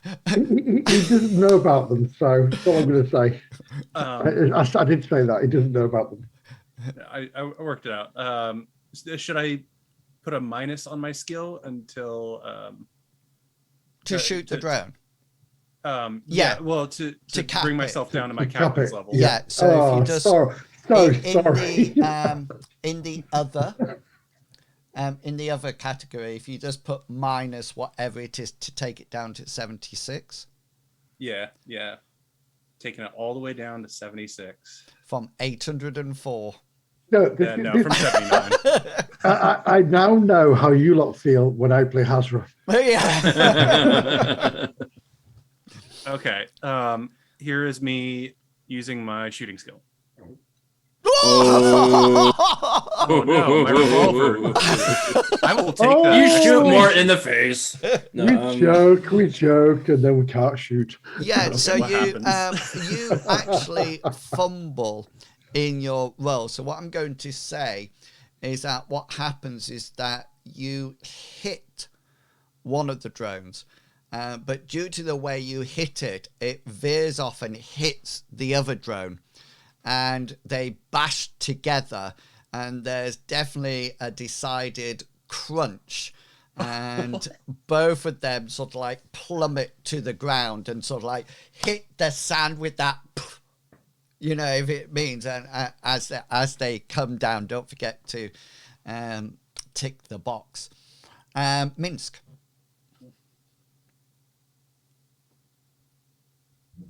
Right. Your car's still moving, so. So I'll continue my plan of going literally circling this still vehicle while looking bemused at Newman's awesome shooting. I'm sure he meant to do that. That was amazing. I feel so good about my shooting. I know. Even in a fumble, I'm a destroyer. Yeah, but well, you'll see.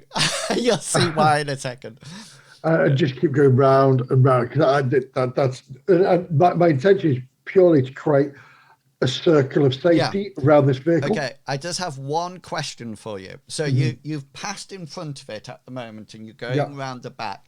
If you come round the side, there are some dunkers going down either side of the vehicle. I'm right in thinking that you're just going to leave those and come round again. Yes, I don't want to be hitting any dunkers because my car is my. So you sort of like whirl round, and just so you know. Again, I will be bashing my horn as I go. Yeah, and by the time you get back round to the front, the dunkers have passed the vehicle. There's some sort of like flinching. It looks like one stunned. On the sand. Who would do such a thing? And they're sort of like dispersing off, bobbing their heads as they come. And as you sort of like come round all in the same action, you notice the dunkers going down either side of the ATV that, you know, they sort of like separated round and went down the edges.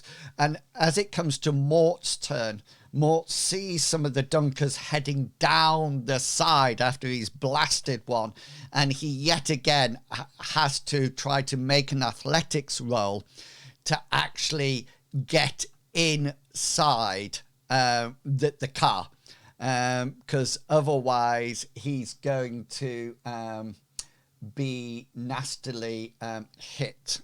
So he did it really well on his last one. It's proving that he's an expert hunter. And he actually what? He sort of like fires the grenade launcher, and it goes splat, and he sees these dunkers going towards him, and he just ducks back in. But as he ducks back in, he drops the grenade launcher. You know, he figured out that by the time he had got all that in, he wouldn't have made it, and the grenade launcher sort of like hits to the ground. And as you come round beeping your horn once more, Minsk, you notice that there's some dead dunkers around, but the other ones are sort of like gone past and are headed off to try to attach themselves to the herd. And you, over your comms, you can hear Lucy May whimpering slightly, and you come round to the front again, Minsk, where I'm assuming that you're going to stop, or you're going to carry on searching. I'd like to pull alongside Lucy May's window. Yeah. And get her attention, look at her, and wink again. Yeah, and she's very shaken, and she sort of like opens the door and steps out and almost like collapses, and she tries to steady herself, and she seems to be going like this. I'm going to have to get out and hold her and just support her. Lucy May, you okay? And That as you get out the car, the hover vehicle, she goes, "Ah, ah," like that. Can you just roll your insight just in 1 second? Just need to get her sheet up. Is she upset because somebody, I don't know who, destroyed her drones?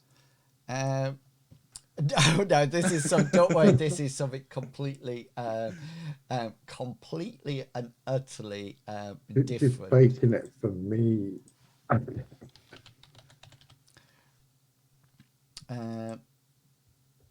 So, yeah, as you come out, she sort of like staggers slightly and looks like she's swaying. And can you roll your insight, please?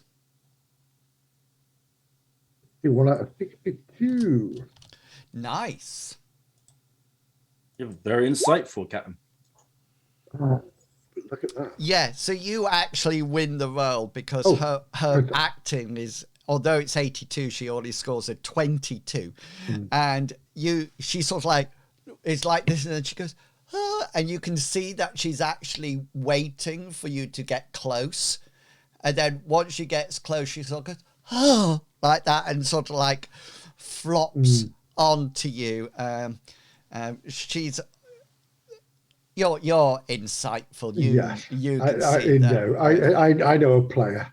And Mort sort of like comes out the other side, and he says over the comms, he says, "Did you get it? Did you get the one when the head crashed into the windscreen? That'll make a wonderful shot." What? What? What, did they malfunction or something? Something hit them. And he sort of like looks around, and he sort of like says,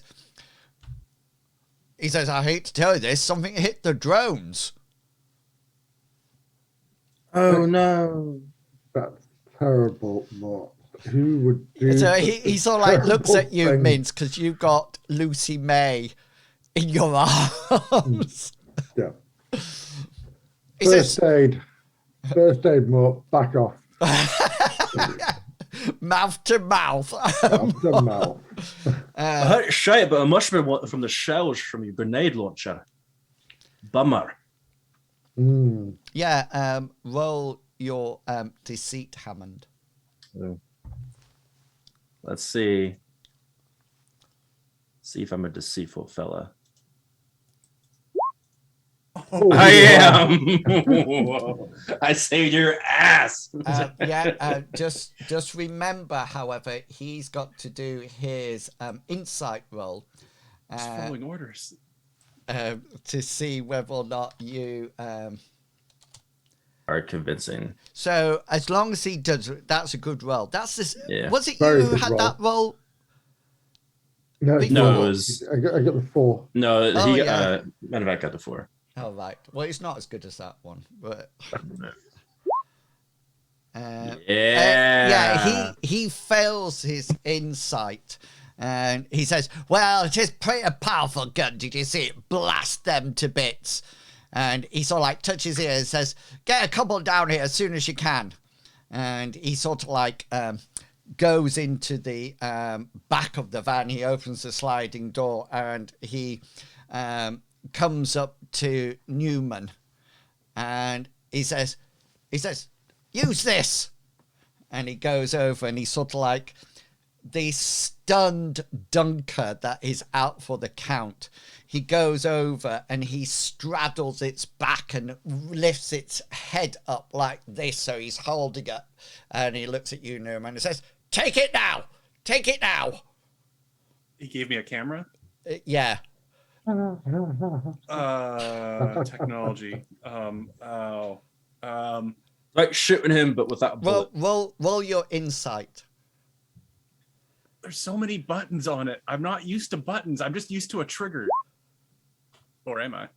Yeah, the first time you flash it and take a picture of just your face, you know, and then you sort of like move it round, and you manage to take a pretty good shot. You sort of like cut the top of his head off, and it's not in frame, but he seems to be quite happy that you sort of like figured out how to use it. Just to remind you all, you could, and you can still do this, Newman, if you wanted. You could actually say, I've succeeded in that roll, but I would prefer not to succeed in that roll, so I'm going to use a luck roll. Can you see, to roll it again? Oh, yes. So if any time people want to do that, then you're more than welcome to do that. So, Newman, would you like to roll your insight to figure out how this camera works? Or are you going to leave it be? I'm happy with Newman being a little bit fumbling around it. Anything more complicated and he'd be in a bit more trouble. Yeah. And he sort of like, he pauses, and then all of a sudden this Duncan sort of goes like that, and he sort of like quickly drops it and steps away, and he says, kill the bloody thing. I'm not gonna kill it. Fine, I'll do it with my medium revolver. Yeah, you can get just as close as I can to do it as quickly or efficiently. Yeah, you can just sort of like come up to its head, and as you get closer, this Dunker opens one sad, lonely eye. Dada. As you sort I'm not of Bartleby. as you sort of like look at it, and it just sort of like goes, looks at you, and you go bang into its, and its eyelid flickers a bit. And Is that written there? Sorry, go on. Sorry. So, yeah. I was going to say, is that written on every bullet? I'm not Bartleby. Yeah. Yeah, I carved that onto my bullets. And it shivers shakes for a while, and shudders for a while, and then stops, and Mort comes up to you and sort of like whacks you on the back, Newman, and he sort of says, we'll make a fighter out of you. Have you been hunting before? Something like that. Yeah. I think you hunted something crime other than dunkers. Long pig. Yeah. Purdy comes over to you, Minsk, and says, excuse me, James, does the young lady require medical attention? Yes, Purdy. She seems to, and with a knowing smile, she seems to become overall faint at the moment. Maybe the shock of driving to a stop was too much for her. I suggest you lay her down and raise her legs. Certainly, I'll do that. I'll raise her legs, and yeah.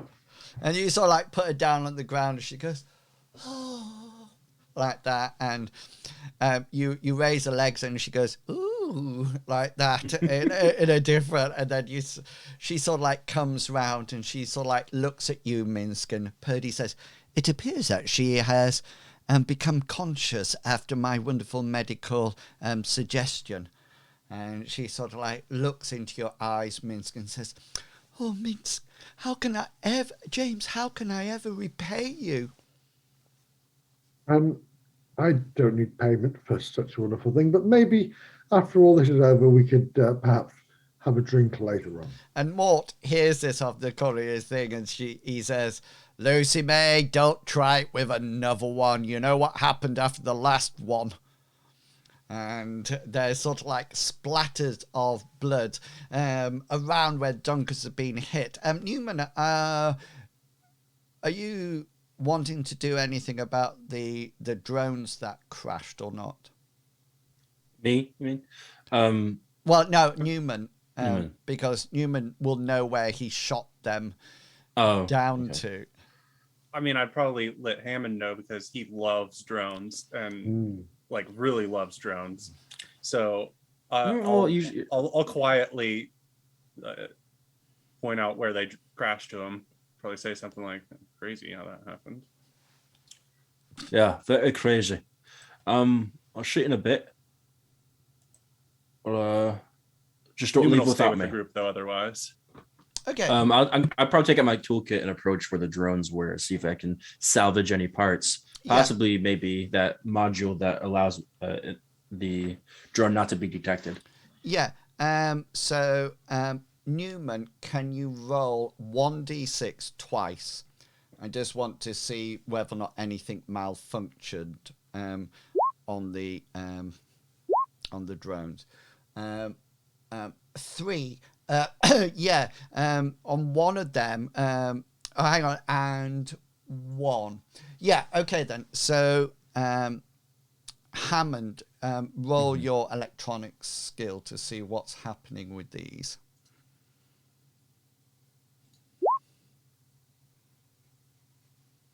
I'm gonna use my luck. Why not?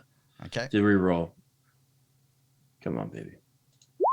Yes. Yes. Yeah. So the first thing that you notice is on the first drone, the bullet actually shot into the drone. It skimmed one side of it and it didn't really do much damage at all. But when it crashed into the other one, it seemed to have ripped off what appears to be some kind of camera, posh sensor. On the other one that it hit, it took out one of the drive motors for the props, the propellers to keep it upright.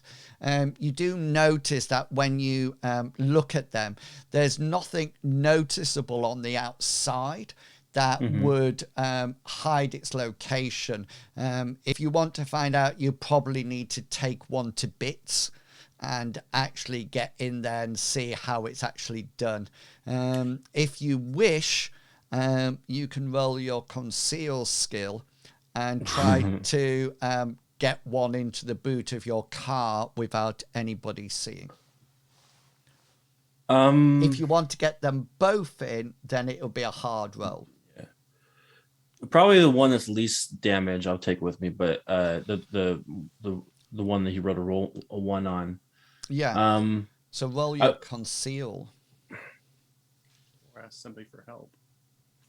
Yeah, I was gonna probably ask for help on this one. As in pooling your conceals. I can't imagine. Kinda. Conceal. Or maybe a distraction. If we can get, because if I can get you guys distracted, can I switch to the comms of just the team? Yeah, so you can. I'm quite happy for you to work together on this. So, my concerns is using the comms too much because Mort can hear everything. That's what I'm saying. Is do we have a comm just between us that I can mute? Well, you're probably patched into theirs at the moment with your ear pierce. I'd like to think we do a hand signal. What? That's why I've been trying to talk in relatively basic terms. So, Newman, you can augment Hammond's conceal skill with your own. Okay, let's see what it's that.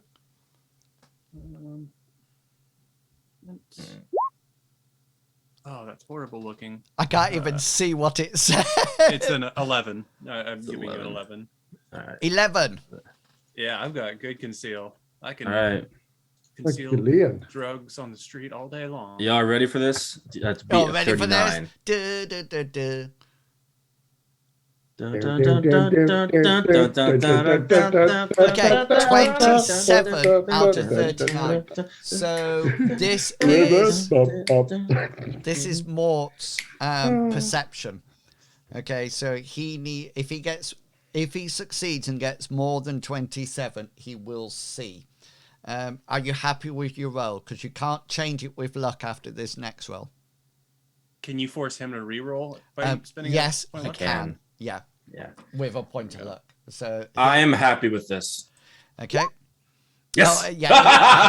He fails his roll. You managed to get the least damage one, I think you said. Yeah. Yeah, into the boot of your car for later on. The other ATVs arrive, and there's a whole load of commotion. Mort shouts at what appears to be a young female technician that seems to have some kind of control rig on her, and sort of like says how stupid she is, and if he knew that she was this inept with flying drones, that he would never have hired her, and shouts at her and sort of like says, look, there's one, but the other one must have been blasted into pieces. These are both coming out of your monthly salary, matey. And the girl sort of like looks down and looks a bit shaken, and then she's still there, and Mort says, I finished, go away. And she sort of like sulks off, and you notice that there's a couple of sobbing sounds, and Mort goes up to the other one and looks at it and they says, stupid, and bashes his foot down onto it, and there's a sort of like crash, and as he breaks it in even more than what it was broken. Lucy May comes round at that point, and sort of like you can help her to her feet, Minsky, if you wish, and she sort of like says how I'm going to play along, and I will do. Yeah, and she sort of like says how wonderful you are, and she says, I think I might have got hit just on the side of my neck there. Could you check it out, please? Purdy, could you check out Lucy May's neck here? She seems to think she's been hit. And Purdy tries to go, and Lucy May goes, oh, it's fine now. Like that, as if you sort of like offended her. And she goes back over to Mort and says, I'm so pleased that you're still safe. And Mort turns around and says, just remember, Lucy May, there are plenty of young ladies who want to be my personal assistant. So remember, just think about who you're touching and where you're touching them. And she sort of like hangs her head a bit, and she's a bit pink. And she sort of like goes off, and the other vehicles arrive, and there's a lot of digging happens when they're trying to bury the dead Dunkers, and Mort initiates it and sort of like says, usual procedure, guys, let's make it look like we were never here. And a lot of the techies come out with sort of like folding spades and start to dig the sand, and then push the dead Dunkers into them and sort of like cover them up. And when that's going, Mort comes round to all three of you, and he sort of like looks at you, Minx, and he says, I knew I could trust you, some fancy driving there. So what do you think of my grenade shooting? I nearly took you out. Minsk, but at the last minute, I saw you, and I just angled it correctly. No, you didn't. But when I thought you were hunting, Mort, I thought you meant skillfully. Anybody can hunt with the grenade launcher. Even though you've given him an insult, he just laughs. As if he's completely used to... He's never heard of it, and it's gone over his head. And he sort of like says, well, he says, I wanted to use the grenade launcher because I wanted to take out more than one. He says, why use several bullets when you can use one? Yeah, I agree with that. Yeah, see? Who was that? One bullet can do a lot more. Sometimes. Yeah, he sort of like says, I like you, Newman, I like you. And he turns back to you, Minsk, and says, you're good to employ him. He's got sense. He's got good sense. Good. Shame he didn't take anything out with that revolver, but he looks the part, if nothing else. Didn't he kill the Dunker at the end? Yeah, you saw me. I shot him right in the head. You were holding that's it when that's away. what happened. No, he didn't see because he ran away. Oh, and he says, it's quite easy to kill a stunned animal. Well, why didn't you kill it while you were holding it then? Oh, he says, I wouldn't want to get blood on my hands. You never know who's watching from orbit. Mort, would you prefer the animals to be stunned or murdered? Oh, murder, definitely. All right. I'll make sure to keep my gun on lethal. Murder. Well, he says, I suppose it is murder. He says, because, yeah, we go out with the will to kill them. And he looks at one of the technicians and says, can we eat these? And they're just patting down the last bit of sand. And he says, can we eat these? And one of the technicians looks quite worried and so like starts scrolling through the pack. And she says, well, Mr. Smythe, it sort of like suggests that probably not. Oh, he says, rations again. And then he says, right. He says, let's drive out a little bit further out in the desert and then we can make camp, I think. All right. And he sort of like gets back into his car and he says to Lucy Mary, I'll drive. And he sort of like looks over to you, Newman. He says, women drivers, can't trust them at all. And he sort of like gets in and he's sort of like, as soon as he gets in, there's a flourish of technicians getting into ATVs and you head off away from the murder site of the Dunkers, heading deeper into the actual desert. And it's about, you're going to have about another 3-hour drive before the convoy comes to a halt. I'm assuming you're back in your original position, Minsk. Is there anything that anybody would like to do during this 3-hour ride? I'd like to take my comms out, and I'm hoping that I'm assuming it comes out of character. It comes out of your ear. Does that turn them off? Or are they always on? They're probably, as long as you keep them in your hand and your hand over them, they're still on, but they have a very short range for the mic. Right, to be able to dampen the sound. Yeah. So as we're trundling along, keeping at a slow pace behind and to the side of the ATVs, I'd take my earpiece out and point at everybody else and do this, Yeah. signals and take theirs out. And I'd like to just generally ask, what do you think of him? It sounds like a whole load of girls going out. I know. Oh my gosh. Oh my God. Hey, It sounds you've all gone to the bathroom or something and said, well, what do you think of it? it's like an episode of Loose Women. Like how he thinks he can pull that off. Did you get those nails? No, you didn't. Oh my Becky. God! Did you not see what he did there? That's so ridiculous. Totally gnarly. Go for it. What do you want to talk about? Are you all okay with what we're doing here? Did something seem a little bit off, or am I being a little bit paranoid? Seems like easy money. It does, but all we're doing is escorting him until he gets his kills, and I feel like you do just fine with the own security force. I don't know why he hired us. This is my point. Yeah. I totally agree with you, Hammond. Why are we here? He has plenty of weapons. He has the best armor money can buy. I don't understand. The only thing I think of is maybe one of the animals is a little more dangerous than the others, but this was just playtime for him. So Maybe I he's have planning no on idea. hunting us at the end. Well, I was a little bit worried about that now. Let me make a note of that fantastic idea.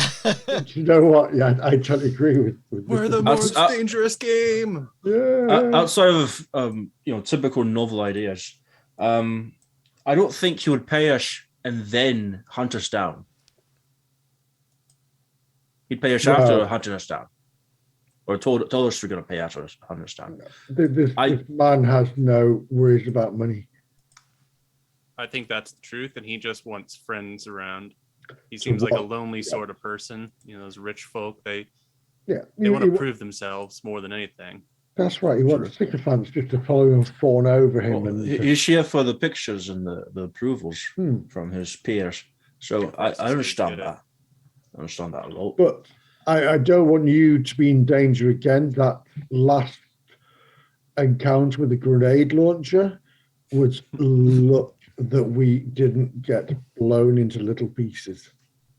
Well, the next animal we're chasing, from what I understand, is it likes to be lonesome. So maybe we can get it before we get too close.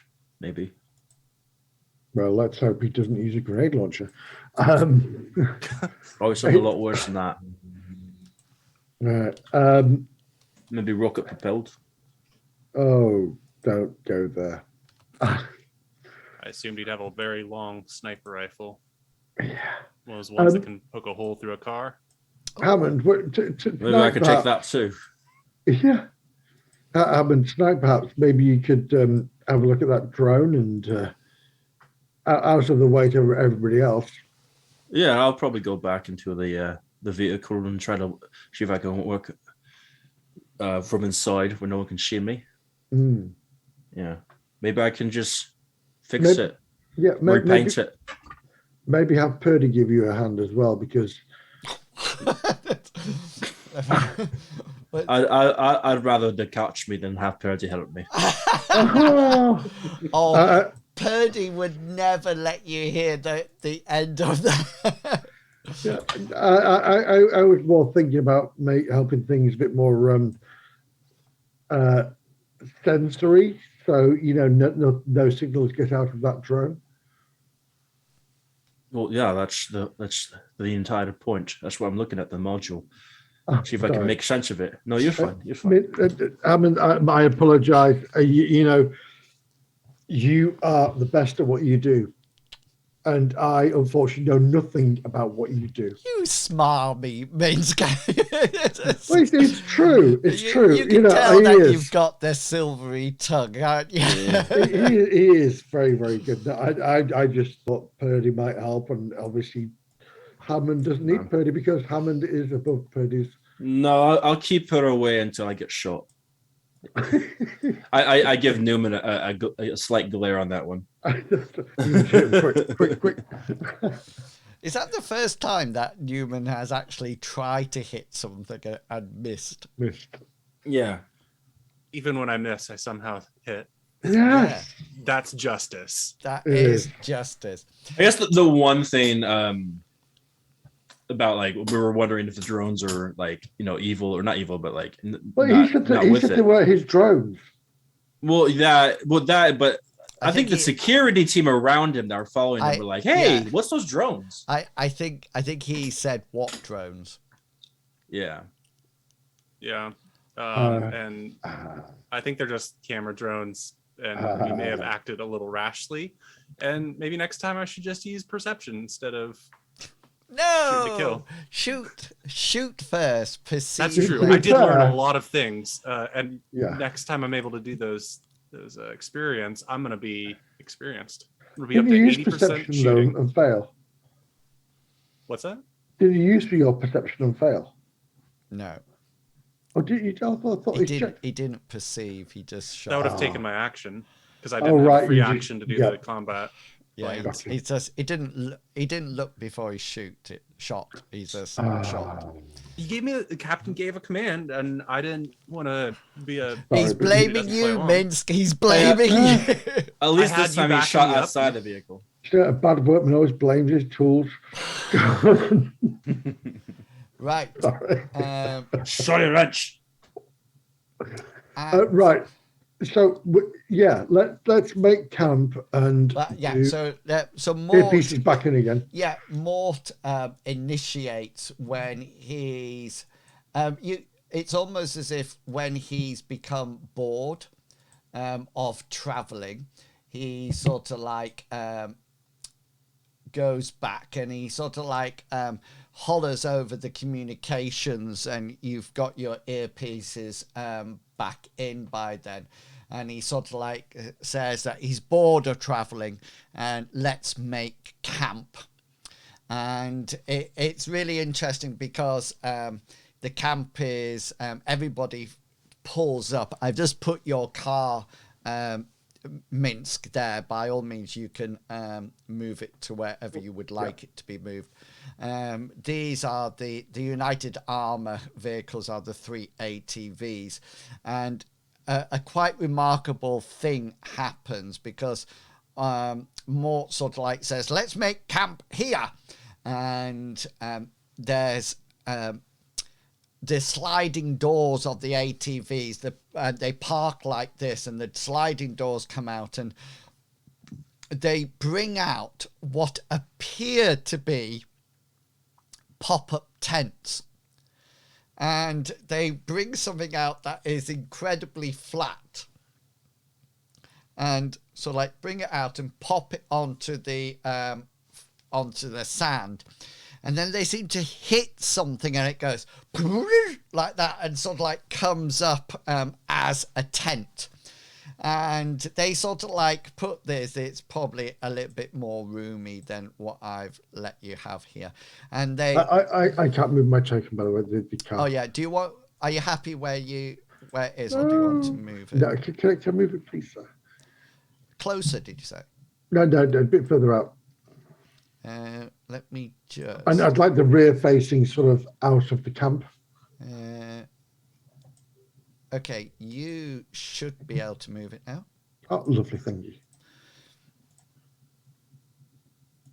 Just next to Hammond, yeah. I've just put your counters there, just in case we have to roll initiative or anything.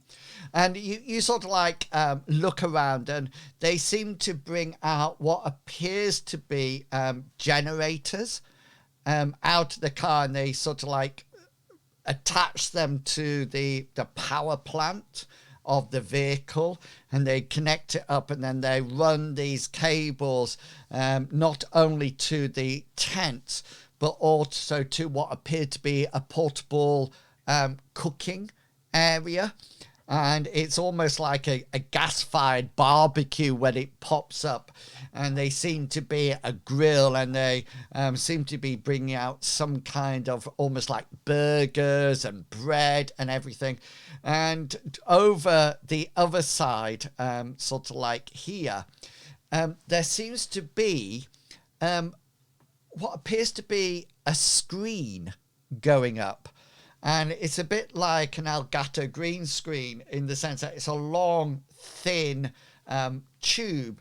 And they open it up, and there's a handle inside of there. Just lift it up, if that makes sense. Yeah.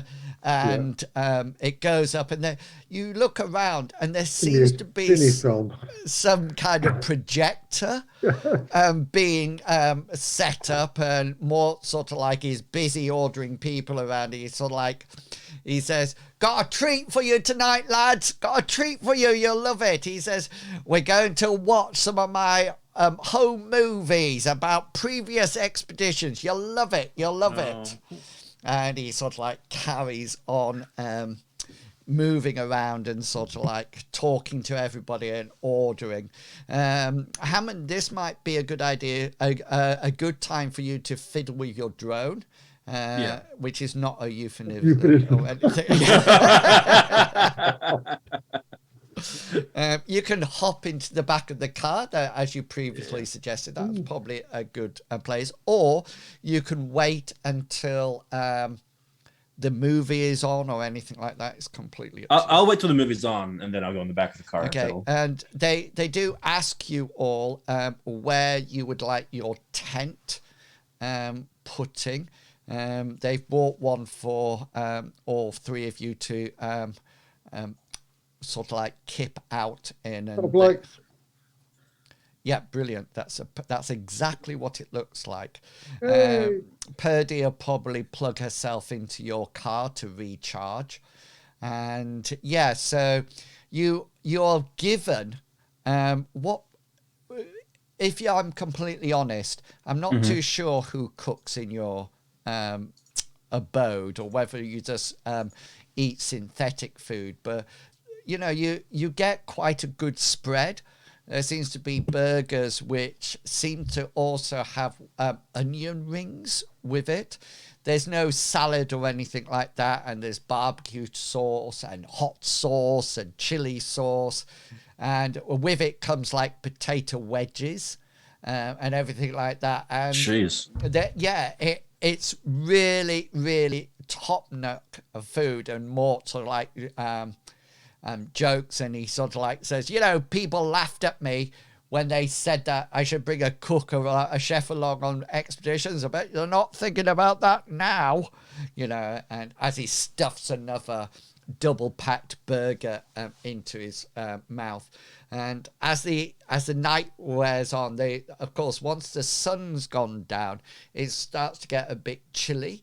But you notice that around the site on sort of like extendable poles, sort of like light shining down, and you suddenly realize that they're actually going in infrared as well, and are actually keeping the area quite warm.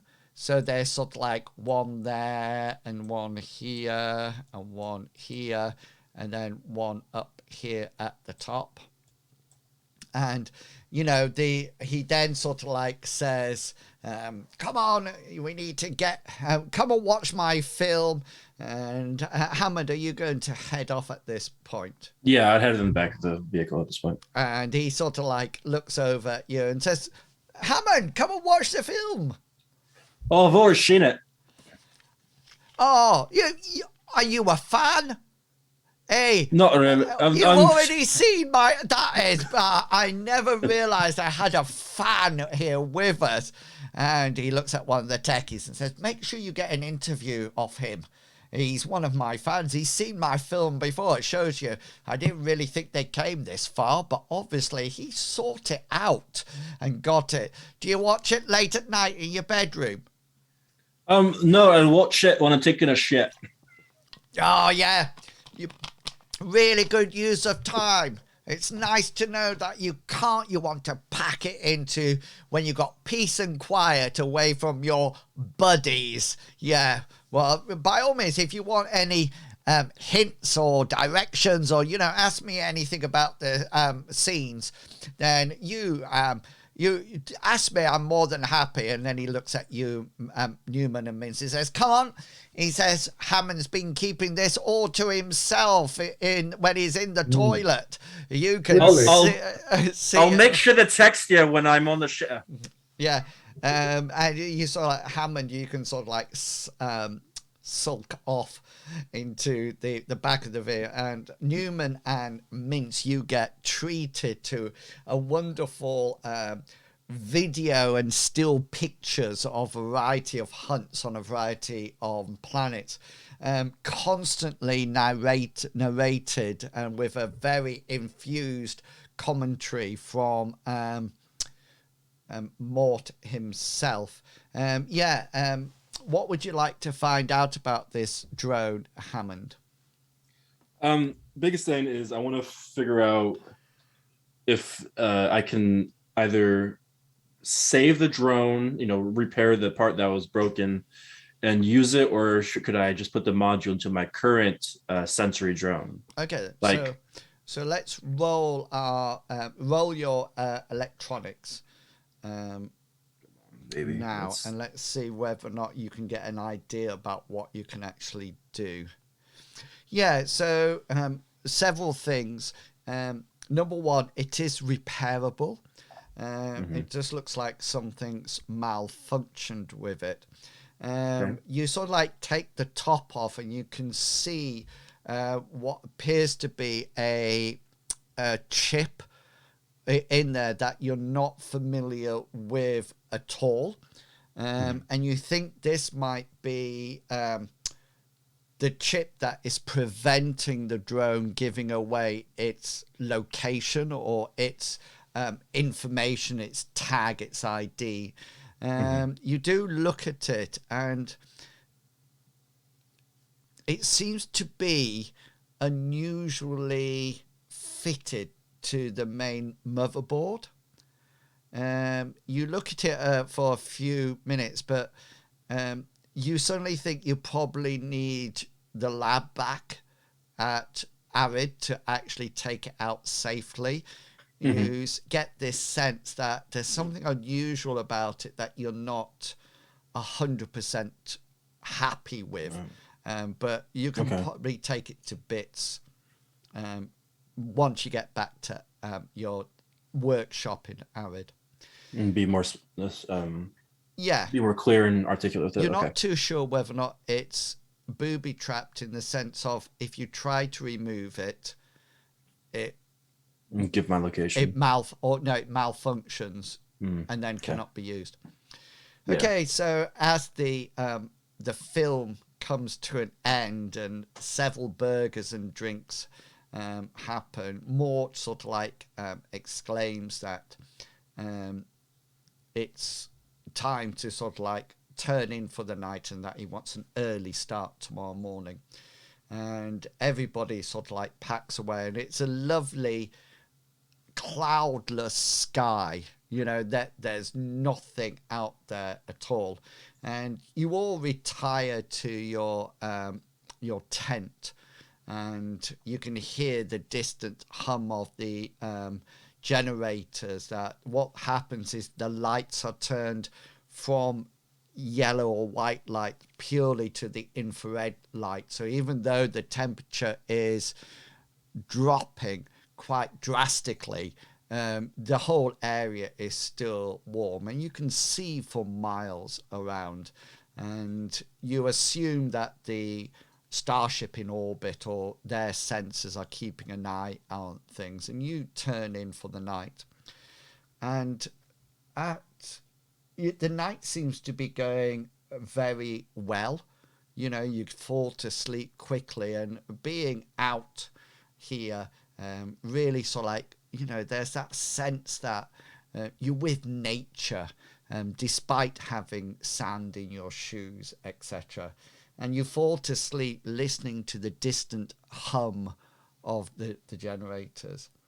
And it's probably a couple hours of midnight that all three of you were awake very rapidly.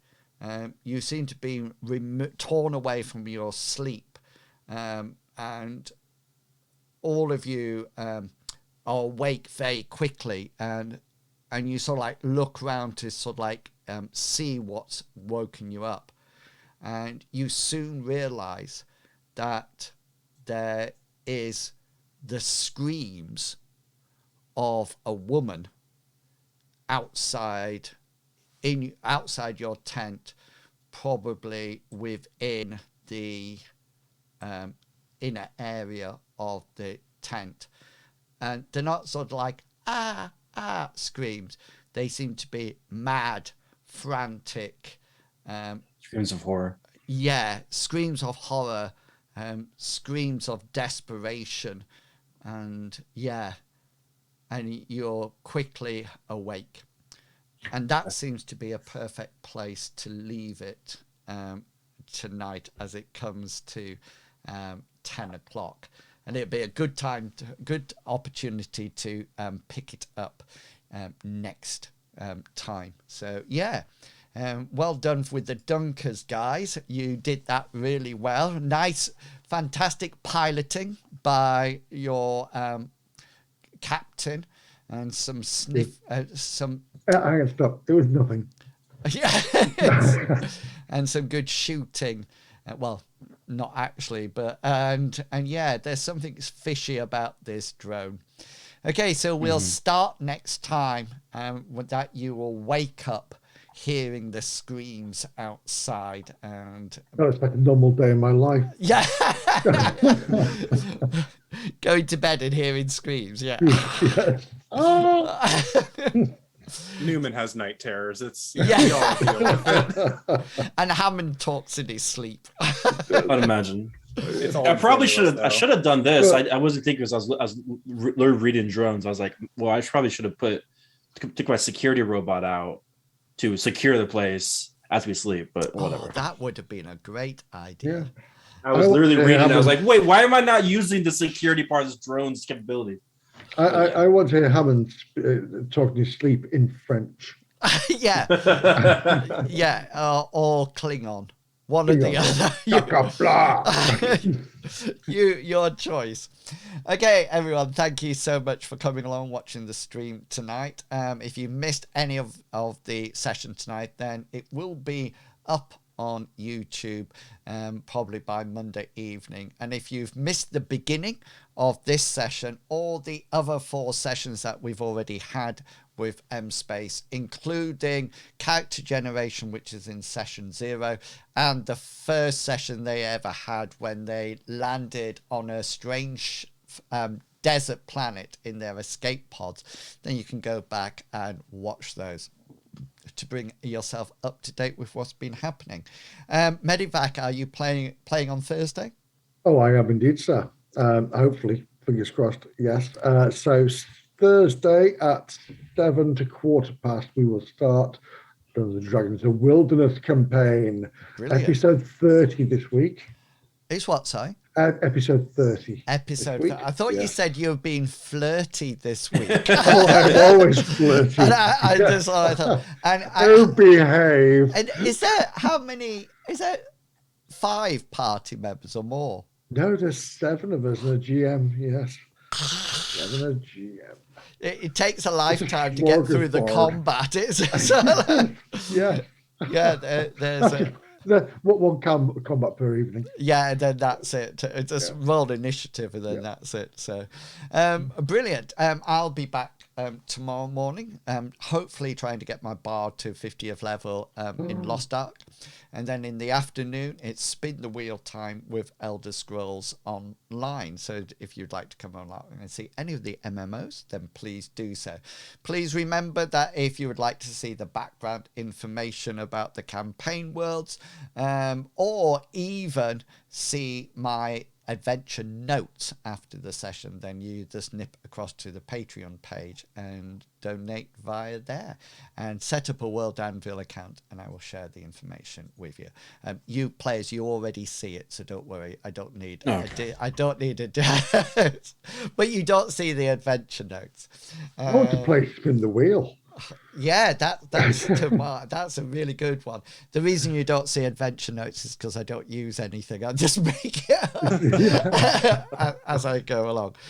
So all being well, we'll be back next Saturday at 7 o'clock for the next episode, and we'll see the party burst out of their tents to see what the screaming sound is all about, and we'll discover what they actually sleep in, and whether or not they're in the all together or fancy pajamas, I don't know, or night shirts. Or No, we all sleep nude. I sleep in the Minsk. Okay, before we go any further with this conversation, do come along and catch us next week. And thank you for coming along. I hope you've enjoyed the session. And it's goodbye for me. Bye-bye. And it's goodbye from them. Goodbye. I guess. I'm my dad. This video is the makers of Mithras. Mithras is a registered trademark of the Design Mechanism Inc., used with permission, all rights reserved.